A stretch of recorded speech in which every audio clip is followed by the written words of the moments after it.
الحمد لله نحمده ونستعينه ونستغفره ونؤمن به ونتوكل عليه ونعوذ بالله من شرور أنفسنا ومن سيئات أعمالنا من يهده الله فلا مضل له ومن يضلله فلا هادي له ونشهد أن لا إله إلا الله وحده لا شريك له ونشهد أن سيدنا ونبينا مولانا محمدا عبده ورسوله أرسله الله بالحق بشيرا ونذيرا وداعيا إلى الله بإذنه وسراجا منيرا أما بعد فقد قال الله تعالى في كلامه القديم أعوذ بالله من الشيطان الرجيم بسم الله الرحمن الرحيم يا أيها الذين آمنوا لا تخونوا الله والرسول وتخونوا أماناتكم وأنتم تعلمون واعلموا أنما أموالكم وأولادكم فتنة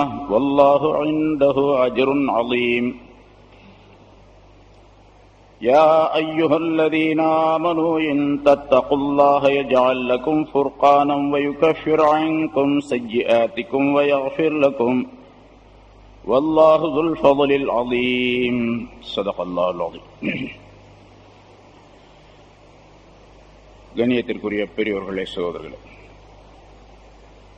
அல்லாஹு தஆலாவுடைய கிருபையால் 616வது வாரமாக தஃப்சீருடைய இந்த தொடர் பயான் இப்பொழுது ஆரம்பிக்கப்படுகிறது. சூரத்துல் அன்ஃபால் என்ற அத்தியாயத்தின் 26 ஆயத்துகள் இதற்கு முன்னால் விளக்கம் சொல்லப்பட்டிருக்கின்றன. முன்னால் சொல்லப்பட்ட ஆயத்துகளில் அல்லாஹு தஆலா சஹாபாக்களுக்கு செய்த நிஅமத்துகள் பற்றி சில விளக்கங்களை குறிப்பிட்டான். நீங்கள் மக்காவிலே மிக பலவீனமானவர்களாக இருந்த நேரத்தை நினைவு கூர்ந்து பாருங்கள். மற்ற மனிதர்கள் எல்லாம் உங்களை மிக கேவலமாக நினைத்துக் கொண்டிருந்த அந்த நேரத்தை நினைவு கூர்ந்து பாருங்கள். அல்லாஹ் தஆலா உங்களை மதீனாவுக்கு கொண்டு போய் தன்னுடைய உதவியினால் உங்களை பலப்படுத்தி உங்களுக்கு பலவிதமான நியாமத்துகளை வழங்கி அழகான உணவையும் நீங்கள் சாப்பிடக்கூடிய பாக்கியத்தை உங்களுக்கு அருளினான். நீங்கள் நன்றி செலுத்துவதற்காக என்று அல்லாஹ் தஆலா கடைசியாக சென்ற வாரம் சொல்லப்பட்ட ஆயத்தினுடைய விளக்கத்தில் குறிப்பிட்டான். அல்லாஹ் தஆலா இந்த பிரபஞ்சத்தில் வசிக்கக்கூடிய பொருள்கள் அனைத்துக்கும் உணவளிக்கக்கூடியவனாக இருக்கின்றான். அவன் எவ்வாறெல்லாம் உணவளிக்கின்றான் என்பதை சிந்திக்க வேண்டும். நமக்கு எப்படி அல்லாஹ் தஆலா உணவளித்துக் கொண்டிருக்கின்றான் என்பதையும் சிந்திக்க வேண்டும். அதற்காக வேண்டி நன்றி உள்ளவர்களாக இருக்க வேண்டும் என்ற விஷயத்தை கடைசியாக அதிலே தெரியப்படுத்தினான். உலமாக்கள், ஞானவான்கள் எழுதுகின்றார்கள், ஒரு மனிதன் வானங்கள் பூமியில் இருக்கக்கூடிய எல்லா பொருள்களையும் சிந்திக்க வேண்டும். அல்லாஹ் எப்படிப்பட்ட ஆற்றல் அறிவுள்ளவனாக இருக்கின்றான் என்பதற்கு அத்தாட்சிகளாக அவை ஆக்கப்பட்டிருக்கின்றன. அதிலே நமக்கு கொடுக்கப்படக்கூடிய உணவு, நாம் சாப்பிடக்கூடிய உணவு, இதை மட்டும் ஒரு மனிதன் சிந்தித்தால் அது மிகப்பெரிய லாபம் தரக்கூடியதாக மனிதனுக்கு ஆகிவிடும். ஒரு மனிதன் ஒரு கவளம் உணவை சாப்பிடுகின்றார் என்றால் அந்த ஒரு கவளம் உணவு நம்முடைய வயிற்றுக்கு போய் சேர்வதற்கு எத்தனை நூற்றுக்கணக்கான மனிதர்களுடைய உழைப்பு தேவைப்படுகின்றது என்பதை மனிதர்கள் சிந்திக்க வேண்டும். அப்பொழுதுதான் ஷுக்ர் செய்யக்கூடிய மனப்பான்மை ஏற்படும். லஅல்லக்கும் தஷ்குரூன் என்ற வார்த்தையின் வாசகத்தின் மூலமாக அல்லாஹ் அதனை குறிப்பிடுகின்றான். அதே போன்று நமக்கு கிடைக்கக்கூடிய உணவை எப்படி சாப்பிட வேண்டும் என்பதற்கு நமக்கு சட்டங்கள் வகுத்து தரப்பட்டு இருக்கின்றன. உலகத்திலேயே சாப்பிடுவதற்கு சில சட்டங்கள் என்று சொல்லப்பட்ட மார்க்கம் உலகத்தில் இஸ்லாத்தை தவிர வேறு எதுவும் கிடையாது. சொல்லித் தந்தவர் ரசூலுல்லாஹி ஸல்லல்லாஹு அலைஹி வஸல்லம் அவர்களை போன்று வேறு எவரும் கிடையாது. இப்படித்தான் சாப்பிட வேண்டும் என்று. சாப்பாடு இருக்குது, கை இருக்கு, வாய் இருக்கு, கையாச்சு வாயாச்சு என்று சாப்பிடுவதல்ல. எப்படி சாப்பிட வேண்டும் என்பதற்கு சட்டங்கள் இருக்கின்றன, இல்லையா? உலமாக்கள் முஃபஸ்ஸிரீன்கள் இந்த ஆயத்தின் விளக்கத்தில் எழுதுகின்றார்கள், சாப்பிடுவதற்கு சில பர்லுகள் இருக்கின்றன, சில சுன்னத்தான முறைகள் இருக்கின்றன, சில முஸ்தஹப்புகள் இருக்கின்றன. இவற்றையெல்லாம் பேண வேண்டும் என்பதாக குறிப்பிட்டு சாப்பிடுவதிலே, உணவை உட்கொள்வதிலே 4 விதமான பர்லுகள். பர்லு 4, ஒலுவுல பர்லு 4 மாதிரி சாப்பிடுறதுல பர்லு 4. முதல்ல என்ன தெரியுமா? ஹலாலான பொருளை தவிர வேற எதையும் சாப்பிடக்கூடாது. இது பர்ல். ஹலாலை தவிர வேற எந்த பொருளையும் சாப்பிடக்கூடாது. அதாவது நமக்கு முன்னால் வைக்கப்பட்டு நாம் சாப்பிடுவதற்காக வேண்டி ரெடியாக தயாராக இருக்கக்கூடிய அந்த உணவு ஹலாலா இருக்கின்றதா என்று முதலாவதாக சிந்திக்க வேண்டும். இரண்டாவது, அப்படி அந்த ஹலாலான உணவும் அல்லாஹ்வின் புறத்திலிருந்து அருளப்பட்டு இருக்கின்றது, கொடுக்கப்பட்டு இருக்கின்றது என்பதை விளங்க வேண்டும். இது பர்ல். இது அல்லாஹ்வினால் கொடுக்கப்பட்ட உணவு என்று விளங்க வேண்டும்.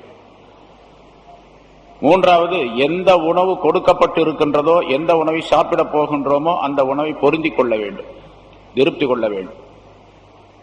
என்னடா இந்த உணவு சாப்பிட்ற இந்த நேரத்தில் அப்படின்னு சொல்லி, அது யார்? நம்ம தான் சம்பாதித்தோம், நம்முடைய வீட்டிலே உள்ள பெண்கள் தான் ஆக்கி கொடுத்தார்கள். இருந்தாலும் அந்த உணவை திருப்தியோடு ஏற்றுக்கொள்ள வேண்டும். திருப்தி, அந்த உணவின் மீது திருப்தியான மனப்பான்மை இருக்க வேண்டும். இதுவும் பர்ல். அந்த உணவின் மீது வெறுப்பு இருக்கக்கூடாது. இந்த சோத்தை எவன் திம்பான், இந்த சாப்பாட்டை யாரு திம்பா, மாடு தான் சாப்பிடும், மனுஷனா சாப்பிடுவான் அப்படின்னு சொன்னா அந்த சொல் இருக்குதே, அது அந்த உணவின் மீது அல்ல, உணவை யார் கொடுத்தானோ அவன் மீது சொல்லப்படுகின்ற குற்றச்சாட்டு. அதனால உணவை பொருந்தி கொள்வது பரலாக ஆக்கப்பட்டிருக்கின்றது. நாலாவது, சாப்பிட்ட பின்னால் உடலுக்கு கிடைக்கக்கூடிய எனர்ஜி, சக்தி இருக்கின்றதே, அதை அல்லாஹ் சொன்ன வழியிலே பயன்படுத்த வேண்டும். கிடைக்க பெறக்கூடிய சக்தியை அல்லாஹ் வழியிலே பயன்படு, அதாவது வணக்க வழிபாடுகளிலே அல்லாஹுடைய கட்டளை, ரசூலுடைய கட்டளைகளை நிறைவேற்றுவதிலே அதை பயன்படுத்த வேண்டும். இந்த 4 பர்ல் சாப்பாட்டில். சுன்னத்துகள் 4 அதே மாதிரி சாப்பிடுவதிலே சுன்னத்துகள் 4. ஆரம்பத்தில் பிஸ்மில்லா சொல்ல வேண்டும். இது ரசூலுல்லாஹி ஸல்லல்லாஹு அலைஹி வஸல்லம் சொல்லி தந்த முறை. பிஸ்மில்லாஹிர் ரஹ்மான், பிஸ்மில்லா சொல்ல சில ரொம்ப பேர் பார்க்கிறோம், பிஸ்மில்லாஹ் அப்படின்னு சாப்பிட்டுருவாங்க. சொன்னா போதும் தான், அப்படித்தான் குறிப்பிடப்படுகின்றது. இருந்தாலும் அதுல ஒழுக்கம் என்ன தெரியுமா? பிஸ்மில்லாஹிர் ரஹ்மானிர் ரஹீம் என்று முழுமையாக சொல்ல வேண்டும். ஒரு சின்ன பொருள் சாப்பிட்டாலும் சரி, தண்ணி குடிச்சாலும் சரி, டீ சாப்பிட்டாலும் சரி, சோறு சாப்பிட்டாலும் சரி, பிஸ்மில்லா அப்படின்னு சொல்லுங்க. பிஸ்மில்லா சொல்லுங்க, பிஸ்மில்லா சொல்லி சாப்பிடுங்க அப்படின்னா என்ன அர்த்தம்? பிஸ்மில்லாஹிர் ரஹ்மானிர் ரஹீம் சொல்லுங்கன்னு அர்த்தம். தொழுகையில பிஸ்மில்லா ஓதுங்க அப்படின்னு சொன்னா பிஸ்மில்லான்னு ஓதிட்டு ஒரு குர்ஆன் ஆரம்பிச்சிடலாமா? குர்ஆன் ஓதும் போது பிஸ்மில்லா சொல்லுங்க, அவுது பில்லாஹி சொல்லுங்க அப்படின்னு சொல்றோம். ஒரு அவுது பில்லாஹி அப்படின்னு சொல்லிட்டு அல்ஹம்துலில்லாஹி ரப்பில் ஆலமீன் ஓதலாமா? அவுது பில்லாஹி மினஷ் ஷைத்தானிர் ரஜீம் முழுசா சொல்லணும், பிஸ்மில்லாஹிர் ரஹ்மானிர் ரஹீம் அப்படின்னு முழுசா சொல்லணும். அது மட்டும் சாப்பாட்டுலையும். இது ஒரு சுன்னத். சாப்பிட்டு முடிச்ச பின்னால அல்ஹம்துலில்லாஹ் சொல்லணும். அது ஒரு சின்ன பொருளா இருந்தாலும் சரி, நிறைய சாப்பிட்ட பின்னால்தான் அல்ஹம்துலில்லாஹ் சொல்லணும் அப்படிங்கிறது இல்லை. சில பேருடைய பழக்கம் இருக்கு, சாப்பிட்டு ஏப்பம் வந்தா தான் அல்ஹம்துலில்லாஹ் சொல்லுவார். சாப்பிட்ட பின்னால ஏப்பம் வரணும், அப்புறம் தான் அல்ஹம்துலில்லாஹ் வரும். அப்படி சில பேர் பழக்கப்படுத்தி வச்சிருக்கிறாங்க. அதனால ஏப்பம் வந்தா தான் அவருக்கு அல்ஹம்துலில்லாஹ்வே வரும், இல்லைன்னா வராது. அது தப்பு. எது சாப்பிட்டாலும் சரி, கொஞ்சம் சாப்பிட்டோம்னா அடுத்தாப்புல முடிச்சு சாப்பிட்டு முடிச்சாச்சா அல்ஹம்துலில்லாஹ் சொல்லும். இது ஒரு சுன்னத். மூன்றாவது, சாப்பிட்றதுக்கு முன்னாலேயும் பின்னாலேயும் கைகளை கழுவ வேண்டும். இது ரசூலுல்லாஹி 1400 வருஷத்துக்கு முன்னால சொன்னது இப்பதான் டாக்டர்கள்லாம் சொல்லிட்டு இருக்கிறோம். நிறைய சொல்றாங்க, செய்திகள் எல்லாம் பார்க்கல நீங்க. சாப்பிட்றதுக்கு முன்னாலேயும் பின்னாலேயும் கைகளை கழுவி கொள்ளுங்கள் அப்படின்னு சொல்லிட்டு. ஏன்னு கேட்டா சாப்பிடாமே, கை கழுவாமே சாப்பிட்டுக்கிட்டு இருந்தாங்க. பல நாடுகள்ல கை கழுவாமையே சாப்பிட்றாங்க, இன்னும் சாப்பிடுறாங்க. ஏன்னா அவங்க கையால சாப்பிட்றதே கிடையாது. அதனால கையை கழுவ வேண்டிய அவசியம் இல்லை அப்படின்னு சொல்லிட்டு கையில தான் சாப்பிடணும். அன்லஃபுல் அல் ஐதி அன்லஃபுல் ஆனியா என்று ஹஜ்ரத் அலி ரலியல்லாஹு தஆலா அவர்கள் சொல்லுகின்றார்கள். மேல்நாட்டுக்காரவங்க எல்லாம் கையால சாப்பிட்றதை விட்டு போட்டு கரண்டியில சாப்பிடுறான். கரண்டியில சாப்பிட்றது ரொம்ப சுத்தமானது, ரொம்ப உயர்வானது, கையால சாப்பிட்றது நல்லதல்ல, கையில கிருமிகள்லாம் இருக்கும், கரண்டியில கிருமி இருக்காது அப்படின்னு சொல்லுவாங்க. அது மிகப்பெரிய தப்பு. கரண்டில தான் நிறைய கிருமி இருக்கும். ஏன்னா அது பல பேருடைய வாய்க்குள்ள போயிட்டு வருது. இது நம்ம வாய்க்குள்ள மட்டும்தான் போயிட்டு வரும், கை வேற யாரு வாய்க்கு போகாது. அது ஹஜ்ரத் அலி ரலியல்லாஹு தஆலா அவர்கள் சொல்லுகின்றார்கள், அல் ஐதி அன்லஃபுல் ஆனியா, கைகள் ரொம்ப சுத்தமான பாத்திரம். கைகள் தான் அவரவருடைய கைகள் அவரவருக்கு சுத்தமான பாத்திரம். சுத்தமான பாத்திரத்தின் மூலமாக, அதாவது கருவி, சுத்தமான கருவியின் மூலமாக சாப்பிடுங்கள் என்று சொல்லுகின்றார்கள். முன்னாலேயும் பின்னாலே கைகளை கழுவிக்கொள்வது. 4வது சுன்னத்தான முறை உட்காரக்கூடிய முறை. 3 முறைகளிலே ரசூலுல்லாஹி ஸல்லல்லாஹு அலைஹி வஸல்லம் உட்கார்ந்து சாப்பிட்டு இருக்காரு அப்படின்னு வருது இல்லையா? இந்த ஜமாத்துல போறவங்களுக்கு தப்லீக் ஜமாத்துக்காரங்க எப்படி உட்கார்றாங்களோ அந்த மாதிரி, அல்லது மண்டியிட்டு உட்காருவது, அது குத்த வைத்து உட்காருவது, இந்த மாதிரி 3ல. அதுல இடது காலை மடக்கி அதன் மீது உட்கார்ந்து வலது காலை நட்டு வைத்துக் கொள்வது ஒரு முறை. அது சிறந்த முறை என்பதாக சொல்லப்பட்டிருக்கு. சிறந்த முறை எனக்கு ஏன் சொல்லப்பட்டது தெரியுமா? உட்கார்றதுனால மட்டுமல்ல, அப்படி உட்கார்ந்தா சாப்பாடு கம்மியா போகும். உள்ள கொஞ்சமா சாப்பிடணும், குறைவா சாப்பிடணும் அப்படின்னு இருக்கிறது ரசூலுல்லாஹி ஸல்லல்லாஹு அலைஹி வஸல்லம் சொல்லி தருகின்றார்கள். நல்ல சமணம் போட்டு வேட்டிலாம் அவுத்து விட்டுக்கிட்டு பேண்ட் எல்லாம் பெல்ட் எல்லாம் கழட்டி விட்டுட்டு உட்கார்ந்தோம்னு சொன்னா இன்னும் கொஞ்சம் அதிகமா போகும். அப்படி உட்காராம இப்படி உட்கார்ந்தோம்னு சொன்னா குறைவாக சாப்பாடு செல்லும். அதனால இந்த 4 சுன்னத். அதே மாதிரி ஆதாபுகள், ஒழுக்கங்கள், முஸ்தஹப்பான விஷயங்கள் 4 விஷயங்கள். ஒரு பிளேட்ல தட்டையில சாப்பிடும் போது தனக்கு முன்னால் இருக்கக்கூடிய சாப்பாட்டை எடுத்து சாப்பிட வேண்டும். இதையும் ரசூலுல்லாஹி ஸல்லல்லாஹு அலைஹி வஸல்லம் ஹதீஸ்ல சொல்றாங்க. முன்னால் இருக்கக்கூடிய சாப்பாடு ஒரு பிளேட்ல வைக்கப்பட்டிருக்குது, அந்த கடைசியில் இருக்கிறது கொஞ்சம், இந்த கடைசியில் இருக்கிறது கொஞ்சம், இந்த கடைசியில் இருக்கிறது கொஞ்சம், நடுவுல கொஞ்சம், முன்னால கொஞ்சம், அப்படிலாம் சாப்பிடக்கூடாது. தனக்கு முன்னால எந்த பகுதி இருக்கோ அதை சாப்பிடணும். ஏன்னா தட்டினுடைய நடுவிலே அல்லாஹ் பரக்கத்து இறங்குகின்றது. உணவு தட்டுடைய நடுவிலே அல்லாஹுடைய பரக்கத்து இறங்கி கொண்டு இருக்கின்றது. அதனால அந்த பகுதியை மட்டும் அப்படியே விட்டுட்டு சுத்தியே அப்படியே கொஞ்சம் கொஞ்சமா எடுத்து முன்னால தள்ளி தள்ளி தள்ளி சாப்பிடணும். இதெல்லாம் குழந்தைகளுக்கு சொல்லிக் கொடுக்கறது இல்ல, இப்ப நான் உங்களுக்கு சொல்லிக் கொடுக்கறது. கொஞ்சம் கொஞ்சமா தள்ளி தள்ளி அப்படி சாப்பிடணும். கடைசியில தான் அந்த நடுவில் இருக்கக்கூடிய உணவு சாப்பிடணும். ரொட்டியா இருந்தாலும் அப்படித்தான், கடைசியில தான் அந்த நடுவில் இருக்கக்கூடிய ரொட்டியை சாப்பிடணும். சில பேர் எந்த பகுதி நல்லா இருக்கோ அதை முதல்ல சாப்பிட்டுட்டு, எது நல்லா இல்லையோ அது கடைசியில சாப்பிடுவாரு. நல்லா இருக்கிறத முதல்ல சாப்பிட்டதுனால நல்லா இல்லாதது, வேகாது கொஞ்சம் இருக்குன்னு வச்சுக்க, ஒரு ரொட்டின்னு வச்சுங்க, நல்லா மொறுன்னு இருக்கிறதெல்லாம் முதல்ல சாப்பிடுவாரு. வேகாம சில பகுதிகள் இருக்கும். இந்த முதல்ல டேஸ்டா சாப்பிட்டதுனால கடைசியாக வேகாம இருக்கிறது டேஸ்ட் இல்லாம இருக்கு, அப்படி வச்சுட்டு கை கழுவி போயிடுவார். உணவு சாப்பிட்றது என்ன பண்ணும், எது ருசி குறைவாக இருக்குமோ, இப்போ உதாரணமா ரொட்டின்னு வச்சுங்க, வேகாம இருக்குமோ, அதாவது அந்த வெந்தது கம்மியா இருக்குமோ அதை எடுத்து முதல்ல சாப்பிடணும். எது டேஸ்டா இருக்குன்னு தெரியுமோ அதை கடைசியில சாப்பிடணும்.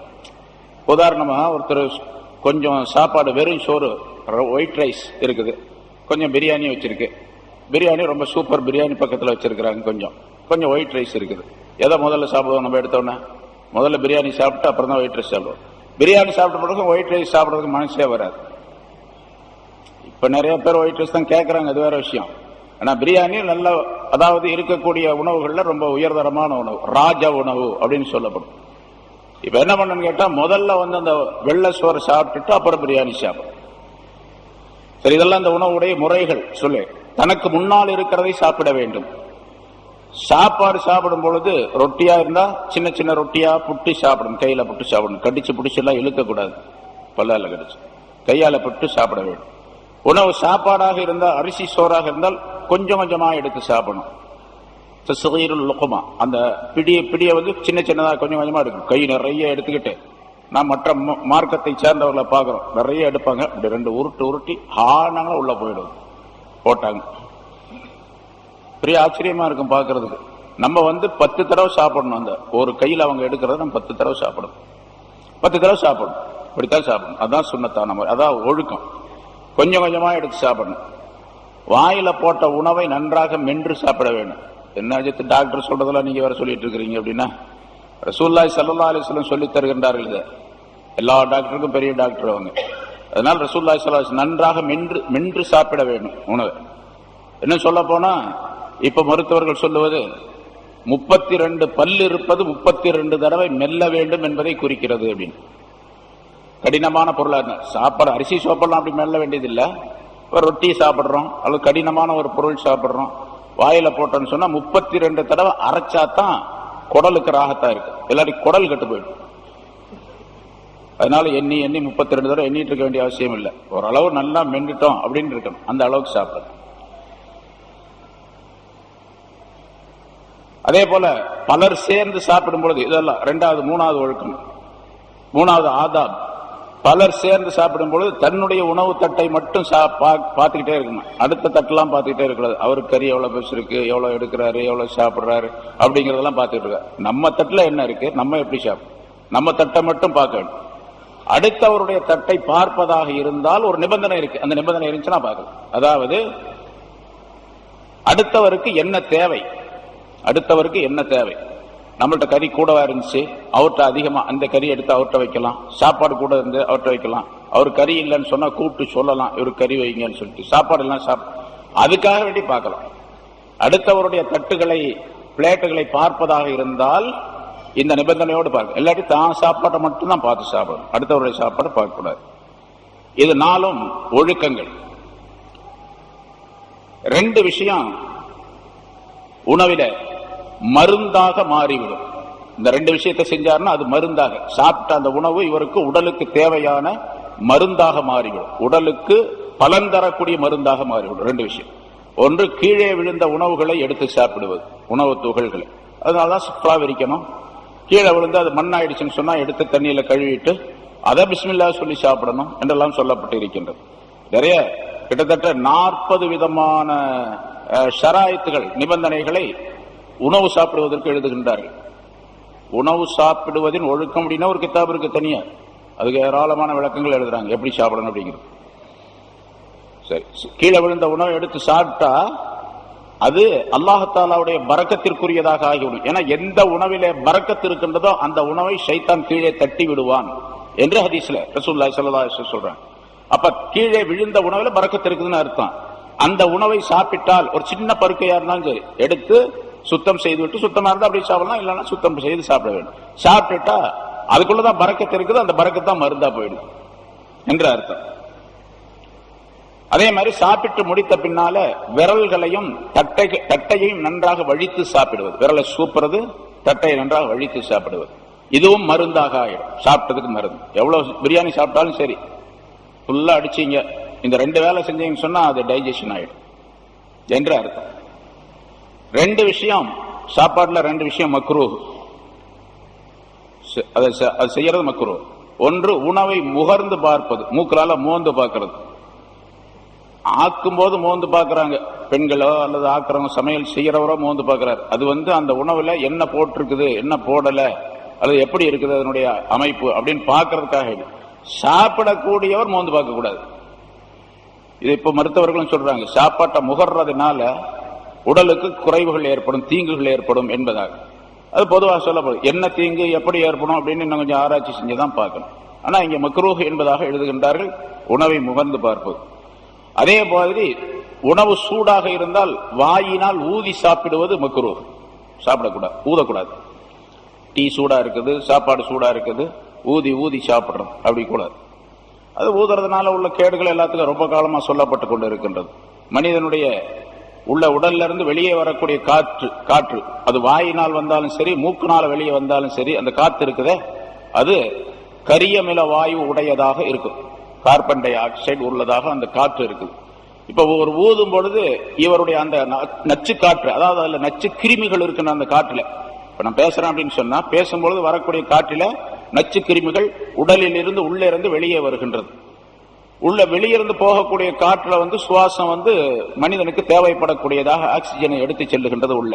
இந்த மனிதனுக்கு, அதாவது இவன் பேசக்கூடிய பேச்சிலிருந்து வரக்கூடிய அந்த காற்று, அதே மாதிரி மூக்கிலிருந்து வரக்கூடிய காற்று, இதுவெல்லாம் நச்சு கிருமிகளை கொண்டதாக இருக்கின்ற காரணத்தால் உணவில ஊதும் பொழுது அந்த கிருமிகள் அதிலே படியும், அதவே இருப்பு சாப்பிடுறாரு. உள்ள இருந்து வந்த கிருமியை திரும்ப இவர் சாப்பிட்டுறாருன்னு அர்த்தம். இது மனிதனுக்கு கேடு விளைவிக்கக்கூடிய, நோய் உண்டாக்கக்கூடியதாக அமையும். இப்படி ஏராளமான விஷயங்கள் சொல்லப்பட்டு இருக்கின்றன.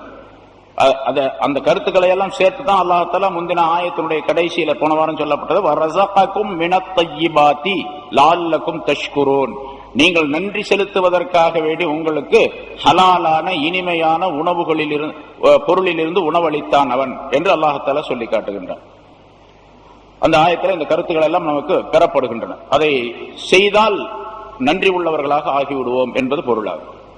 அடுத்து அல்லாஹ் சொல்லுகின்றான், யா அய்யுஹல்லதீன ஆமனூ லா தஹூனுல்லாஹ வர்ரஸூல வதஹூனு அமானாத்திக்கும் வஅன்தும் தஅலமூன். இது ஒரு சம்பவத்தினுடைய அடிப்படையில் அருளப்பட்ட ஆயத்து. யூதர்கள் பனு குறைலா, பனு நுலைர் என்று 2 வர்க்கத்தினர். முன்னால் நிறைய சொல்லியிருக்கிறோம், பல ஆயத்துகளுக்கு விளக்கம். அவங்க மதீனாவில் இருந்தாங்க. மதீனால பல குறும்புகள் செஞ்சுக்கிட்டு இருந்தாங்க. ரசூலுல்லாஹ்வுக்கு எதிராக எல்லாம் பல போர்கள் தொடுத்தாங்க, பல விதமான தீங்குகள் செஞ்சாங்க. அதனால அந்த கூட்டத்தாரை ரசூலுல்லாஹி ஸல்லல்லாஹு அலைஹி வஸல்லம் அவர்கள் ஹைபர் என்று அங்கிருந்து மதீனாவிலிருந்து கொஞ்சம் தூரத்தில் இருக்கக்கூடிய ஒரு பகுதிக்கு அனுப்பிட்டாங்க. ஹைபர் என்ற இடத்துல போய் நீங்க குடியிருங்க அப்படின்னு சொல்லிட்டு அனுப்பிட்டாங்க. மதீனாவை விட்டு அவர்கள் வெளியேற்றப்பட்டார்கள். அந்த இடத்துல இருந்துட்டு இருந்தாங்க. அங்கேயும் போய் சும்மா இருக்கல, மக்காவாசிகளோடு சேர்ந்து கொண்டு போர் செஞ்சாங்க. கடைசியில ஹைபர் போர் என்று பிரபலமான ஒரு போர் நடந்தது. அதில் அவர்கள் எல்லாம் சரணடைந்தார்கள். கடைசியில நீண்ட நாள், ஒரு 20 நாள் முற்றுகையிட்டார்கள் ரசூலுல்லாஹி ஸல்லல்லாஹு அலைஹி வஸல்லம். ஹைபருடைய அந்த கோட்டையை, பெரும் பெரும் கோட்டைகளை கட்டி கொண்டிருந்தார்கள், முற்றுகையிட்டார்கள். கடைசியில தோல்வியுற்றார்கள் அவர்கள். ரசூலுல்லாஹி ஸல்லல்லாஹு அலைஹி வஸல்லம் அப்படி அந்த முற்றுகையிடுவதற்கு, அதாவது ஹைபர் அந்த யூதர்களிடத்திலே போர் செய்வதற்காண்டி போவதற்கு முன்னாலே அவர்களிடத்தில் பேச்சுவார்த்தை நடத்த வேண்டும் என்று ரசூலுல்லாஹி ஸல்லல்லாஹு அலைஹி வஸல்லம் விரும்பினார்கள். அவர்களும் விரும்பினார்கள். அப்ப அவங்க சில பேரை சொன்னாங்க, நாங்க இன்னென்ன இந்த மனிதர் தான் எங்களுக்கு நடுவராக இருக்க வேண்டும், அவர் தான் எங்களிடத்தில் பேச வேண்டும், நாங்க சொல்றதை உங்கள்கிட்ட சொல்லணும், நீங்க சொல்றதை எங்கள்கிட்ட சொல்லணும். இவர் நடுவராக இருந்து பேச்சுவார்த்தைக்கு உடன்படக்கூடிய ஒரு சூழ்நிலையை உருவாக்குவது இன்னார் இருக்க வேண்டும் என்று ஒரு மனிதரை குறிப்பு. அவர் அவருக்கு சார்பானவர். ரசூலுல்லாஹி ஸல்லல்லாஹு அலைஹி வஸல்லம் அவர்கள் சொன்னார்கள், இல்ல, சஅத் இப்னு முஆஸ் அவர் மதீனாவிலே மிக உயர்ந்த அந்தஸ்து பெற்றவர்கள், அன்சாரிகளுடைய தலைவர். அவர் முஹாஜிரீன்களிலே, மக்காவாசிகளிலே அபூபக்கர் சித்திக் ரலியல்லாஹு தஆலா அன்ஹு அவர்களுக்கு என்ன அந்தஸ்தோ அதே அந்தஸ்து மதீனாவாசிகளே சஅத் இப்னு முஆஸ் ரலியல்லாஹு தஆலா அன்ஹு அவர்களுக்கு இருந்தது. ரசூலுல்லாஹி ஸல்லல்லாஹு அலைஹி வஸல்லம் அவர்கள் சொன்னார்கள், இவரை நாங்கள் அனுப்புகின்றோம் பேசுவதற்கு, சஅத் இப்னு முஆஸ்.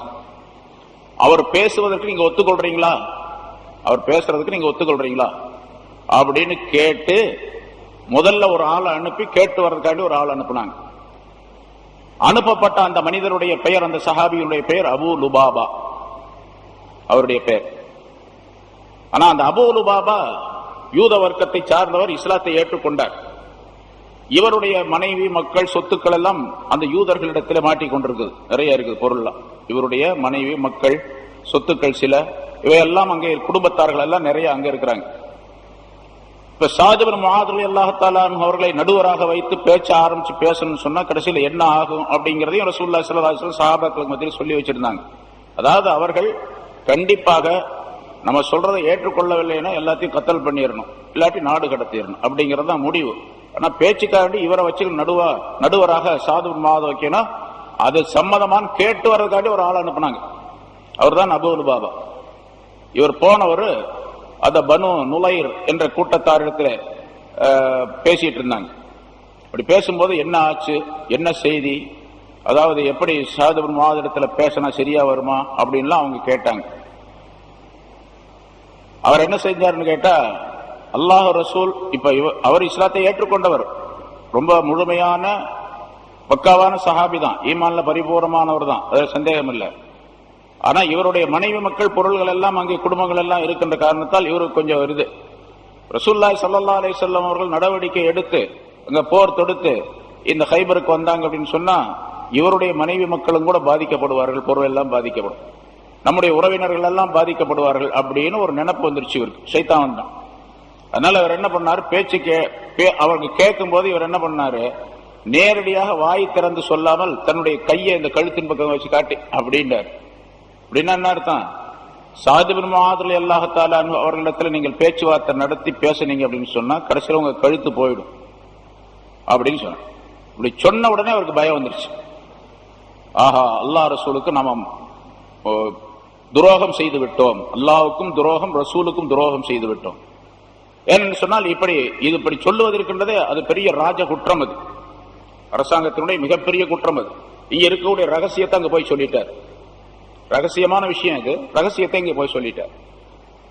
இப்படி அவர் காட்டின உடனே அவருக்கு அல்லாஹுடைய பயம், அல்லாஹுடைய தக்வா உள்ளவராக அவர்கள் இருந்த காரணத்தினால் அல்லாஹுடைய பயம் ஏற்பட்டது. உடனே வேகமா வந்துட்டார், அங்கிருந்து ஹைபர்ல இருந்து வந்தார். வேகமா வந்து ரசூலுல்லாஹி ஸல்லல்லாஹு அலைஹி வஸல்லம் ஒரு இடத்துல இருந்துட்டு இருந்தாங்க, அங்க போகல, நேரா மஸ்ஜித் நபவிக்கு வந்தார். மஸ்ஜித் நபவியினுடைய ஒரு தூணில தன்னைத்தானே ஒரு கயிற்றை கொண்டு கட்டி கொண்டார். ஒருத்தர் கூப்பிட்டு என்னை கட்டுங்க அப்படின்னு கட்டிட்டார். என்ன கட்டுங்க. ரெண்டுல ஒன்னு எனக்கு அல்லாஹாலா என்னுடைய குற்றத்தை மன்னித்து விட்டதாக அல்லாஹாலா ஆயத்தை ரசூலுல்லாஹி ஸல்லல்லாஹு அலைஹி வஸல்லம் அவர்களுக்கு அருள வேண்டும். என்னுடைய பாவம் மன்னிக்கப்பட்டதா, இது பெரிய குற்றம், மிகப்பெரிய பாவம். அந்த குற்றம் மன்னிக்கப்பட்டதாக அல்லாஹாலா ஆயத்தை சொல்ல வேண்டும். அப்படி இல்லை அப்படின்னு சொன்னா நான் இப்படியே இருந்து மௌத்தாகணும். அது வரைக்கும் நான் சாப்பிட மாட்டேன், குடிக்க மாட்டேன், இந்த தூண்ல இருந்து அவிழ்த்து கொள்ள மாட்டேன். ஒரு ஆள் அவருடைய குடும்பத்தில் ஒரு ஆள் நியமிச்சாரு, தொழுகை நேரத்துக்கு மட்டும் அவுத்து விட்டுரு, மற்ற நேரத்தில் கட்டி வச்சு. எனக்கு பிஷாப் வந்தா அவுத்து விடு, நான் போய் வெளியே போயிட்டு, ஆனா சாப்பாடு தண்ணி எதுவும் யாரும் கொடுக்க கூடாது அப்படின்னு அப்படியே கட்டி வச்சுக்கிட்டார். தன்னைத்தானே கட்டி கொண்டார். ஒரு ராஜ துரோகம் செய்து விட்ட காரணத்தினால், ரசூல்லா அல்லாஹ்வுக்கும் ரசூலுக்கும் மாற்றம் செய்த காரணத்தால். நம்ம ரொம்ப சிந்திக்க வேண்டிய விஷயம் இது. அவர் செய்த குற்றம் அது, அவர் செய்த தியாகம் அது வேற விஷயம். நமக்கு மிகப்பெரிய படிப்பினை இருக்கின்றது அதுல. ரசூலுல்லாஹி ஸல்லல்லாஹு அலைஹி வஸல்லம் அவருடைய ஒரே ஒரு சொல்லு, அந்த சொல்லுக்கு மாற்றம் செஞ்சாரு. இது மிகப்பெரிய குற்றம் என்ற காரணத்தினால் தன்னைத்தானே கட்டி வைத்துக் கொண்டார். எவ்வளவு நாள் இருந்தார்? 7 நாள் சாப்பிடல, குடிக்கல, எதுவும் கிடையாது. 7 நாள் சாப்பிடாம இருந்தா 7 நாள் தண்ணியே குடிக்கல. அதான் அந்த அரபு நாட்டுல 7 நாள் தண்ணி குடிக்காம இருந்தா எப்படியாகும்? ஒரு நாளைக்கு 5 லிட்டர் 10 லிட்டர், குறைஞ்ச 5 லிட்டர்னு வச்சுங்க, 35 லிட்டர் தண்ணி குடிச்சிருக்க வேண்டியது. ஒரு பிட்டு தண்ணியும் கூட ஒரு பொட்டு தண்ணியும் கூட குடிக்கல. அதே மாதிரி ஒரு பிட்டு துண்டு, ஒரு உணவும் சாப்பிடல, ஒரு பேரிச்சம்பளம் சாப்பிடல, ஒரு துண்டு எதுவுமே சாப்பிடல. 7 நாள். 7வது நாள் அவர்னால முடியல, அப்படியே மயக்கம் வந்து கீழே விழுந்துட்டார். அந்த நேரத்தில் அல்லாஹ் இந்த ஆயத்தை இறக்கி வைத்தான். இந்த ஆயத்து அவருடைய தௌபா, அவருடைய குற்றத்தை அல்லாஹ் மன்னித்து விட்டதாக இதனுடைய கருத்து. ஆனா ரசூலுல்லாஹி ஸல்லல்லாஹு அலைஹி வஸல்லம் அவர்களிடத்தில் சொல்லப்பட்டது, இந்த மாதிரி அபூ லுபாபா போனாரு, இப்படி செய்துட்டாரு, அதற்கு பரிகாரமாக, குற்றப்பரிகாரமாக தன்னைத்தானே தூணிலே கட்டி வைத்துக் கொண்டார் என்பதாக சொல்லப்பட்ட பொழுது ரசூலுல்லாஹி ஸல்லல்லாஹு அலைஹி வஸல்லம் அவர்கள் சொன்னார்கள், அவர் ஏன் அப்படி செஞ்சாரு? தனக்குத்தானே ஒரு தண்டனை விதிச்சுக்கிட்டார். அதுவும் அல்லாஹ் தஆலாவிடத்துல ஒரு நேரடியாக ஒப்பந்தம் செஞ்சிட்டார். ஏன்னா மன்னிச்சாதான் நான் இதுல இருந்து விடுபடுவேன், இல்லன்னு சொன்னா இப்படி மௌத்தாக வேண்டியதுதான் அப்படின்ட்டு. அவர் அங்கே அப்படி கட்டிக்கொள்ளாமல் நேராக என்னிடத்தில் வந்திருந்தால் நான் அல்லாஹ்விடத்தில் அவருக்காக வேண்டி மன்னிப்பு கேட்டிருப்பேன், அல்லாஹ் மன்னிச்சிடும். ஆனா அப்படி வரல. அவர் நேர தானே அந்த இதை கையில் எடுத்துக்கிட்டார்.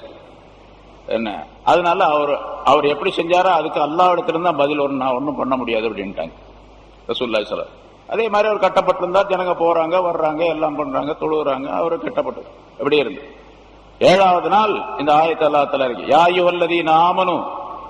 இது பார்த்தா பொதுவா தெரியும், பொதுவான ஆயத்து தான். ஆனா அவருக்காக வேண்டி இறக்கப்பட்டது. ஈமான் கொண்டவர்களே, லா தஹூனுல்லாஹ வர் ரசூல, அல்லாஹ்வுக்கும் அவனுடைய ரசூலுக்கும் நீங்கள் மோசடி செய்யாதீர்கள். வத்தஹூனு அமானாத்திக்கும், உங்களுடைய அமானிதங்களுக்கும் நீங்கள் மோசடி செய்யாதீர்கள். வஅன்தும் தஅலமூன், நீங்கள் தெரிந்தவர்களாக இருக்கும் நிலைமையில், தெரிந்து கொண்டே வேண்டுமென்றே நீங்கள் அல்லாஹ்வுக்கும் ரசூலுக்கும் மோசடி செய்யாதீர்கள், துரோகம் செய்யாதீர்கள். உங்களுடைய அமானிதங்களுக்கும் மோசடி செய்யாதீர்கள். இப்ப அபூ லுபாபா அவர்களிடத்துல ஒரு அமானிதமான பேச்சு, நீ போய் அவரிடத்துல போய் சாதுபன மீடியேட்டரா இருந்து உங்களுக்கு இந்த பேச்சை நடத்துவார் அப்படின்னு கேட்டுதான் வர சொன்னாங்க. இது அமானிதம், வேற எந்த விஷயம் சொல்லக்கூடாது. ரகசியத்தை, இந்த நாட்டுடைய விஷய ரகசியத்தை அடுத்த நாட்டில் போய் சொன்னா என்ன ஆகும்? இப்ப என்ன தண்டனை? தூக்கு தண்டனை தான் அது. ஒரு நாட்டுடைய ரகசியத்தை இன்னொரு நாட்டில் போய் சொன்னா, ஒரு நாட்டில் இருக்கக்கூடிய ஆயுதங்களுடைய ரகசியம் அடுத்த நாட்டுக்கு தெரியப்படுத்தினா அது ராஜ துரோகம். உடனடியாக அவருக்கு தீர்ப்பு கேட்டா கொலை செய்யற, அவருக்கு தூக்கு தண்டனை தான் அப்படிங்கிறது எல்லா நாட்டுடைய சட்டம். அதே மாதிரி ரசூலுல்லாஹி ஸல்லல்லாஹு அலைஹி வஸல்லம் சொன்ன அந்த விஷயத்தை இவர் அமானிதமாக கொண்டு செல்ல வேண்டும், அமானிதமாக அதை கருத வேண்டும். அமானிதத்துக்கு துரோகம் செய்து விட்டார் இவர். அதை அல்லாஹ் தஆலா அமானாத்திக்கும், உங்களுடைய அமானிதங்களுக்கு நீங்கள் மோசடி செய்யாதீர்கள். நீங்கள் தெரிந்தவர்களாக இருக்கும் நிலைமை, தெரிஞ்சுக்கிட்டே செய்யாதீங்க. தெரியாம இந்த சட்டம் தெரியாம இருந்துச்சு அப்ப பரவாயில்ல, ஆனா தெரிஞ்சுக்கிட்டே செய்யக்கூடாது. அவருக்கு தெரியும், தெரிஞ்சதுனால தானே அவருக்கு உடனே அந்த பிரச்சனை உணர்வு வந்தது, உடனடியாக அவர் மாற்றிக்கொண்டார், அதற்குரிய தண்டனை தனக்குத்தானே ஏற்படுத்திக் கொண்டார். அதனால தெரிஞ்சு கொண்டே நீங்கள் வேண்டுமென்றே இந்த மோசடி செய்வதை நீங்கள் செய்யாதீர்கள் என்று அல்லாஹ் தஆலா சொல்லுகிறார். இது அவர் சம்பந்தம். அபூ லுபாபா இப்போ நீங்க ஹஜ்ஜுக்கு போனவங்களுக்கு எல்லாத்துக்குமே தெரியும், அந்த ரௌலத்துல் ஜன்னா மதீனாவில் ரவுலத்துல் ஜன்னா என்று சொர்க்க பூங்கா என்று ஒரு பகுதி இருக்குது பாருங்க. அது இடத்துல எல்லாரும் தொழுவாங்க. ரசூலுல்லாஹி ஸல்லல்லாஹு அலைஹி வஸல்லம் மெம்பர் இருக்கக்கூடிய பகுதி. அந்த இடத்துல ஒரு சில தூண்கள் இருக்கின்றன. அந்த தூண்களுடைய இடத்துல உட்கார்ந்து துஆ கேட்டால் அது ஏற்றுக்கொள்ளப்படும் அப்படின்னு சொல்லப்பட்டிருக்கு. அதுல அபூ லுபாபாவுடைய தூண், உஸ்துவானத்து அபீ லுபாபா என்று அந்த தூணுக்கு பேரை எழுதி வச்சிருப்பாங்க. அல்லது உஸ்துவானத்து தௌபா, ரெண்டு பேரும் இருக்குது அந்த தூணுக்கு பேர். அபூ லுபாபாவுடைய தூண் என்றும் பேர் இருக்குது, தௌபாவுடைய தூண் என்றும் இருக்கின்றது. ஒரு மனிதன் அந்த தூணுக்கு பக்கத்தில் உட்கார்ந்து தௌபா செஞ்சார், அபூ லுபாபாவுடைய தௌபா ஏற்றுக்கொள்ளப்பட்டது. எவ்வளவு பெரிய விஷயம். அது மாதிரி ஒரு பாவம் செய்ய மனிதன் அந்த இடத்துல போய் உட்கார்ந்து கேட்டால் அதை மன்னிச்சிடும் என்று சொல்லப்பட்டிருக்கின்றது. இங்கே மோசடி செய்யக்கூடாது என்பதை அல்லாஹ் தஆலா சொல்லும் பொழுது பொதுவாக அபூ லுபாபா அவர்களுக்கு அப்படின்னு மட்டும் சொல்லல. அல்லாஹ் தஆலா இங்கே ஈமான் கொண்டவர்களே என்று கூப்பிட்டு சொல்லுகின்றான். அதனால மூமினாக இருக்கக்கூடிய மனிதர்கள் யாருமே இந்த அமானிதங்களுக்கு மோசடி செய்யக்கூடாது என்பது இதன் மூலமாக விளக்கப்படுகின்றது. அமானிதம் அப்படின்னு சொன்னா என்ன, நாள் நிறைய சொல்லியிருக்கிறோம், பல தடவை சொல்லியிருக்கிறோம். அமானிதம் அப்படிங்கிறது பொதுவாக அமானிதம் என்று சொன்னால், இப்ப இங்க ஒரு விஷயம் குறிப்பிட்டு சொல்லப்பட்டது. அதே மாதிரி அமானிதங்கிறது பல வகை இருக்கின்றது. மனிதர்களுக்கு மத்தியில உள்ள அமானிதம், ஒரு மனிதர் என்னிடத்தில் ஒரு பொருளை கொடுத்து வச்சிருக்கிறார், அது அமானிதம். இது அமானிதமாக வைத்துக் கொள்ளுங்கள், வந்து வாங்கிக்கிறேன் அப்படின்னு சொன்னா அது எப்படி கொடுத்தாரோ அப்படியே வச்சுக்கணும். அவர் கேட்கும் போது திருப்பி கொடுத்துடணும். அது பொருளாக இருந்தாலும் சரி, காசா இருந்தாலும் சரி, அது எவ்வளவு பெரிய பொருளாக இருந்தாலும் சரி, எவ்வளவு சின்ன பொருளாக இருந்தாலும் சரி, அதை அலட்சியப்படுத்தக்கூடாது. சின்ன ஒரு பொருளை கொடுத்து, ஒரு டம்ளர் கொண்டாந்து கொடுத்து இதை வச்சுக்கங்க வந்து வாங்கிக்கிறேன் அப்படின்னு சொல்றதும், அதே மாதிரி ஒருத்தர் ஒரு கோடி ரூபாயை கொண்டு வந்து கொடுத்து இதை வச்சுங்க வாங்கிக்கிறேன் அப்படின்னு சொல்றதும் ரெண்டு ஒண்ணுதான். இந்த அமானிதத்தை பாதுகாப்பதை போன்ற அந்த அமானிதத்தையும் பாதுகாக்க வேண்டும். ஒரு சின்ன கிளாஸ் தானே அப்படின்னு சொல்லிட்டு அதை அலட்சியப்படுத்துவது மார்க்கத்தில் கூடாது. ஏன்னா அது நம்முடைய பொருள் அல்ல, அமானிதமாக அடுத்தவரால் கொடுக்கப்பட்ட பொருள். அதை அப்படியே திருப்பி கொடுக்க வேண்டும். எந்த பொருளை கொடுத்தாரோ அப்படியே கொடுக்க வேண்டும். அதை எந்த வகையான உபயோகத்திற்கும் நாம் வைத்துக் கொள்ளக்கூடாது. உதாரணமா ஒரு கிளாஸ் கொடுத்துட்டு போறாரு, வந்து வச்சுங்க நாளைக்கு வந்து வாங்கிக்கிறேன், அடுத்த மாசம் வந்து வாங்கிக்கிறேன் அப்படிங்கிறாரு. இவர் சரி கொடுத்துட்டு போனாரு அப்படின்னு சொல்லிட்டு அந்த கிளாஸ் என்ன பண்றாரு, இவர் எடுத்து பயன்படுத்திக்கிறாரு. வீட்டுக்கு டீ குடிக்கிறதுக்கு, தண்ணி குடிக்கிறதுக்கு, எல்லாத்துக்கும் இவர் பயன்படுத்துறாரு. இப்போ அமானிதத்துக்கு மோசடி செஞ்சு விட்டாருன்னு அர்த்தம். வந்து கேட்கும் போது அடுத்த மாசம் வர்றாரு, கேட்கிறாரு, கிளாஸ் கொடுத்துட்றாரு, அது வேற விஷயம், கொடுத்துட்றாரு. இருந்தாலும் அவர் அடுத்தவருடைய பொருளை அனுமதி இல்லாமல் இவர் உபயோகித்துக் கொண்டிருக்கின்றார் என்பதாக பொருளா. அப்படி செய்யக்கூடாது. எப்படி கொடுத்தாரோ அப்படியே அது ஒப்படைக்கப்பட வேண்டும். அதனால மோசடி அப்படிங்கிறது, இந்த துரோகம் செய்வது, மோசடி செய்வது அப்படிங்கிறது மனிதர்களுக்கு மத்தியில் உள்ள. அதே மாதிரி பேச்சும் அப்படித்தான். ஒரு மனிதர் ஒரு செய்தியை நம்மள்ட்ட சொல்றாரு, அது யார்ட்டையும் சொல்றாதீங்க, ரகசியமான விஷயம், நான் உங்கள்கிட்ட மட்டும் சொல்றேன் அப்படின்னு சொல்லிட்டு அவர் சொல்றாருன்னு வச்சுங்க, வேற யாரிடத்திலும் சொல்லக்கூடாது. இவர் போய் இன்னொருத்தர் இடத்துல சொல்றது, அவரும் இப்படி சொல்றாரு, அதாவது அவர் என்கிட்ட இப்படி சொன்னாரு, இந்த மனிதர் என்கிட்ட இப்படி சொன்னாரு, அதனால ரகசியமா வச்சுக்க சொன்னாலும் உங்கள்கிட்ட நான் ரகசியமா சொல்றேன், யார்ட்டையும் சொல்லிடாதுன்னு அவர்கிட்ட சொல்லக்கூடாது. ரகசியமா வச்சுக்கணும் அவர்கிட்ட சொன்னா அப்ப ரகசியம் போயிடுச்சுன்னு அர்த்தம் முதல்ல. அதனால அதுவும் குற்றத்திற்குரியது. அப்ப பேச்சு, சொல் சம்பந்தப்பட்ட அமானிதம், பொருள் சம்பந்தப்பட்ட அமானிதம், செயல் சம்பந்தப்பட்ட அமானிதம், எல்லாவற்றையும் ரகசியமாக வைத்துக் கொள்ள வேண்டும், அதை காப்பாற்ற வேண்டும், அதுல மோசடி செய்துவிடக் கூடாது என்பதாக பொருளாகும். அதே போல அல்லாஹு தாலாவுக்கும் மனிதர்களுக்கும் மத்தியிலே உள்ள அமானிதம், அல்லாஹு தாலா சில கட்டளைகளை, கடமைகளை சொல்லி இருக்கின்றான். என்னென்ன காரியங்களை செய்ய வேண்டும், என்னென்ன காரியங்களை செய்யக்கூடாது, இதுவெல்லாம் ஹலாலானவை, இதுவெல்லாம் ஹராமானவை என்று சொல்லி இருக்கின்றான். அந்த விஷயங்களை அப்படியே செய்ய வேண்டும். அல்லாஹ் என்ன சொன்னானோ அதை செய்ய வேண்டும். அல்லாஹ் எதை சொல்லவில்லையோ அதை செய்யக்கூடாது. செய்ய வேண்டாம் என்று சொன்னதை செய்யக்கூடாது. அப்படி இருந்தா தான் அமானிதத்தை பாதுகாப்பதாக. அதனால்தான் அல்லாஹ் சொன்னதை செய்ய வேண்டும், அல்லாஹ் சொல்லாததை செய்யக்கூடாது, அதாவது வேண்டாம் என்று சொன்னதை செய்யக்கூடாது அப்படிங்கிற நிபந்தனையின் பேரில் தான் அல்லாஹாலா அமானிதம் என்பதை முதலாவதாக வானங்களுக்கு சொல்லி காட்டினான், பூமிக்கு சொல்லி காட்டினான், மலைகளுக்கு சொல்லி காட்டினான். இந்த அமானிதத்தை எல்லாம் நாங்க செய்ய முடியாது அப்படின்னு அவை விலகி கொண்டன. இன்னா அரல்னல் அமானத அலஸ் ஸமாவாதி வல் அர்தி வல் ஜிபால், அமானிதங்களை செய்ய வேண்டும் என்று, அதை செயலாற்ற வேண்டும் என்று வானங்கள், பூமி, மலைகள் ஆகியவற்றுக்கு நாம் எடுத்து கூறினோம். அவற்றை ஏற்றுக்கொள்வதை விட்டும் அவை விலகி கொண்டன. முடியாதுன்னு சொல்லி, எங்களால முடியாது, நம்மளால செய்ய முடியாது. ஆனா யாரு அல்லாஹ்வுடைய சொல்லை கேட்கவில்லையோ, அல்லாஹ்வுடைய சொற்களை சிந்திக்கவில்லையோ, அல்லாஹ்வுடைய சொற்களை பார்க்கவில்லையோ, அவர்கள் மிருகத்தை விட கேடு கட்டவர்கள். முன்னால சூரத் இதுல முன்னால உள்ள ஆயத்துகள் அது சொல்லப்பட்டு இருக்கின்றது உங்களுக்கு. அல்லதீன ஆஹத்த மின்ஹு சும்ம யன்குலூன ஆஹதஹும் ஃபீ குல்லி மர்ரத்தின் வஹும் லா யத்தகூன். கெட்ட மிருகங்களிலே கெட்டவர்கள் என்று சொல்லிவிட்டு அந்த காபிர்களை, மக்காவாசிகளை சொல்லிவிட்டு, அவர்கள் எத்தகையவர்கள் என்று சொன்னால், அவர்கள் செய்த ஒரு தவறான காரியத்தை, மார்க்கத்திற்கு முரணான ஒரு காரியத்தை, நியாயத்திற்கு மாற்றமாக செய்த அநியாயமான ஒரு காரியத்தை அல்லாஹ் தஆலா சொல்லி காட்டுகின்றார். அல்லதீன, அவர்கள் எப்படிப்பட்டவர்கள் என்றால், ஆஹத்த மின்ஹும், அவர்களிடத்தில் நபியை நீங்கள் ஒரு உடன்படிக்கை செய்தீர்கள்.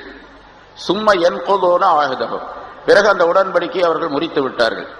ஃபீ குல்லி மர்ரத்தின், ஒவ்வொரு தடவையும், ஒரு தடவை அல்ல பல தடவை செஞ்சு ஒவ்வொரு தடவையும் முறிச்சிடுறாங்க அந்த ஒப்பந்தத்தை. வஹும் லா யத்தகூன், அவர்கள் பயப்படுவதே கிடையாது. இப்படி ஒப்பந்தம் முறிச்சிட்டமே அப்படிங்கிற பயமெல்லாம் வர்றதில்லை, அல்லாஹுடைய பயம் இல்லை, அல்லாஹ் தண்டிப்பானே என்ற குற்ற உணர்வு அவர்களுக்கு ஏற்படுவதே இல்லை என்று அல்லாஹ் தஆலா சொல்லுகின்றார். இது மதீனாவுக்கு ரசூலுல்லாஹி ஸல்லல்லாஹு அலைஹி வஸல்லம் சென்ற பின்னால, முன்னால உள்ள ஆயத்துகளிலும் அந்த விளக்கம் சொல்லப்பட்டு இருக்கின்றது.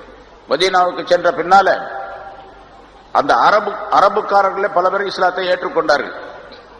அரபியர்கள் அல்லாத யூதர்கள் ஒரு கூட்டத்தினர் இருந்தார்கள். யூதர்களிலே 2 பிரிவுகள் இருந்தார்கள். பனு குரைலா, பனு நுலைர் என்று 2 கூட்டத்தினர்கள் இருந்தார்கள். இதுல அந்த பனு குரைலாக்காரர்கள், பனு நுலைர் என்பவர்கள் இஸ்லாத்திற்கு கட்டுப்பட்டு வாழ்வோம் என்பதாக சொன்னார்கள். அதே போன்று பனு குரைலா என்பவர்கள் ரசூலுல்லாஹி ஸல்லல்லாஹு அலைஹி வஸல்லம் அவர்களிடத்தில் ஒரு ஒப்பந்தம் செய்து கொண்டார்கள். அதாவது, நாங்கள் இஸ்லாத்திற்கு எதிராக எந்த விதமான நடவடிக்கைகளும் ஈடுபட மாட்டோம். இஸ்லாத்திற்கு எதிராக யாராவது வெளியூர்ல இருந்து சண்டைக்கு வந்தால், போர் செய்தால், நாங்கள் உங்களுக்கு உதவி செய்கின்றோம். அவர்களுக்கு சார்பாக இருக்க மாட்டோம், அவர்களுக்கு சாதகமாக இருக்க மாட்டோம், உங்களுக்கு சாதகமாக இருப்போம். உங்களுக்கு தேவையான உதவிகளை எல்லாம் செய்கின்றோம். ஏன்னா ரசூலுல்லாஹி ஸல்லல்லாஹு அலைஹி வஸல்லம் அவர்கள் இந்த யூதர்களை பயந்தார்கள். இவங்க இப்படி சும்மா விட்டுட்டா ஏதாச்சும் கலாட்டா பண்ணிட்டே இருப்பானுங்க. யூதர்களுடைய அவங்களுடைய கொள்கையே அப்படித்தான், அவர்களுடைய போங்கே அஹ்லாக்கே அப்படித்தான். எப்பவுமே அவர்கள் நம்பிக்கைக்குரியவர்கள் அல்ல. இப்பவும் சரி, 1000 சத்தியம் பண்ணுவான், அந்த 1000 சத்தியம் தூக்கி எறிஞ்சிருவான். அதுக்கு பிறகு தான் எப்படி நடக்கணுமோ எப்படி செய்யணுமோ அப்படித்தான் செய்வோம். இன்னைக்கும் யூதர்களுடைய நிலை அப்படித்தான். அது அல்லாஹ் தஆலா குர்ஆனின் மூலமா பரவலாக பல இடங்களிலே சொல்லி காட்டுகின்றான். இப்ப அந்த பனு குரைலா என்ற அந்த கூட்டத்தாரிடத்தில் ஒப்பந்தம் செய்து கொண்டார்கள் ரசூலுல்லாஹி ஸல்லல்லாஹு அலைஹி வஸல்லம். ஏன்னா இவர்களிடத்தில் ஒப்பந்தம் செய்யாமல் அப்படியே விட்டுவிட்டால் இவர்கள் இஸ்லாத்திற்கு முஸ்லிம்களுக்கும் எதிராக போர் தொடுக்கக்கூடிய சூழ்நிலை ஏற்படும், அல்லது எதிராக மற்றவர்களுக்கு உதவி செய்யக்கூடிய சூழ்நிலை ஏற்படும். அதனால ஒப்பந்தம் செஞ்சாங்க. ஒப்பந்தம் செஞ்ச பின்னாலேயும் கூட அவங்க அந்த ஒப்பந்தத்தை காப்பாற்றல. ஒப்பந்தம் செய்த பின்னாலேயும் கூட ரகசியமாக ஆள்களை அனுப்பி பல போர் நடந்துச்சு. பத்ர் நடந்துச்சு, அதுக்கு பிறகு உஹது நடந்தது. உஹது போருக்கு பின்னாலே சில போர்கள் நடந்தன.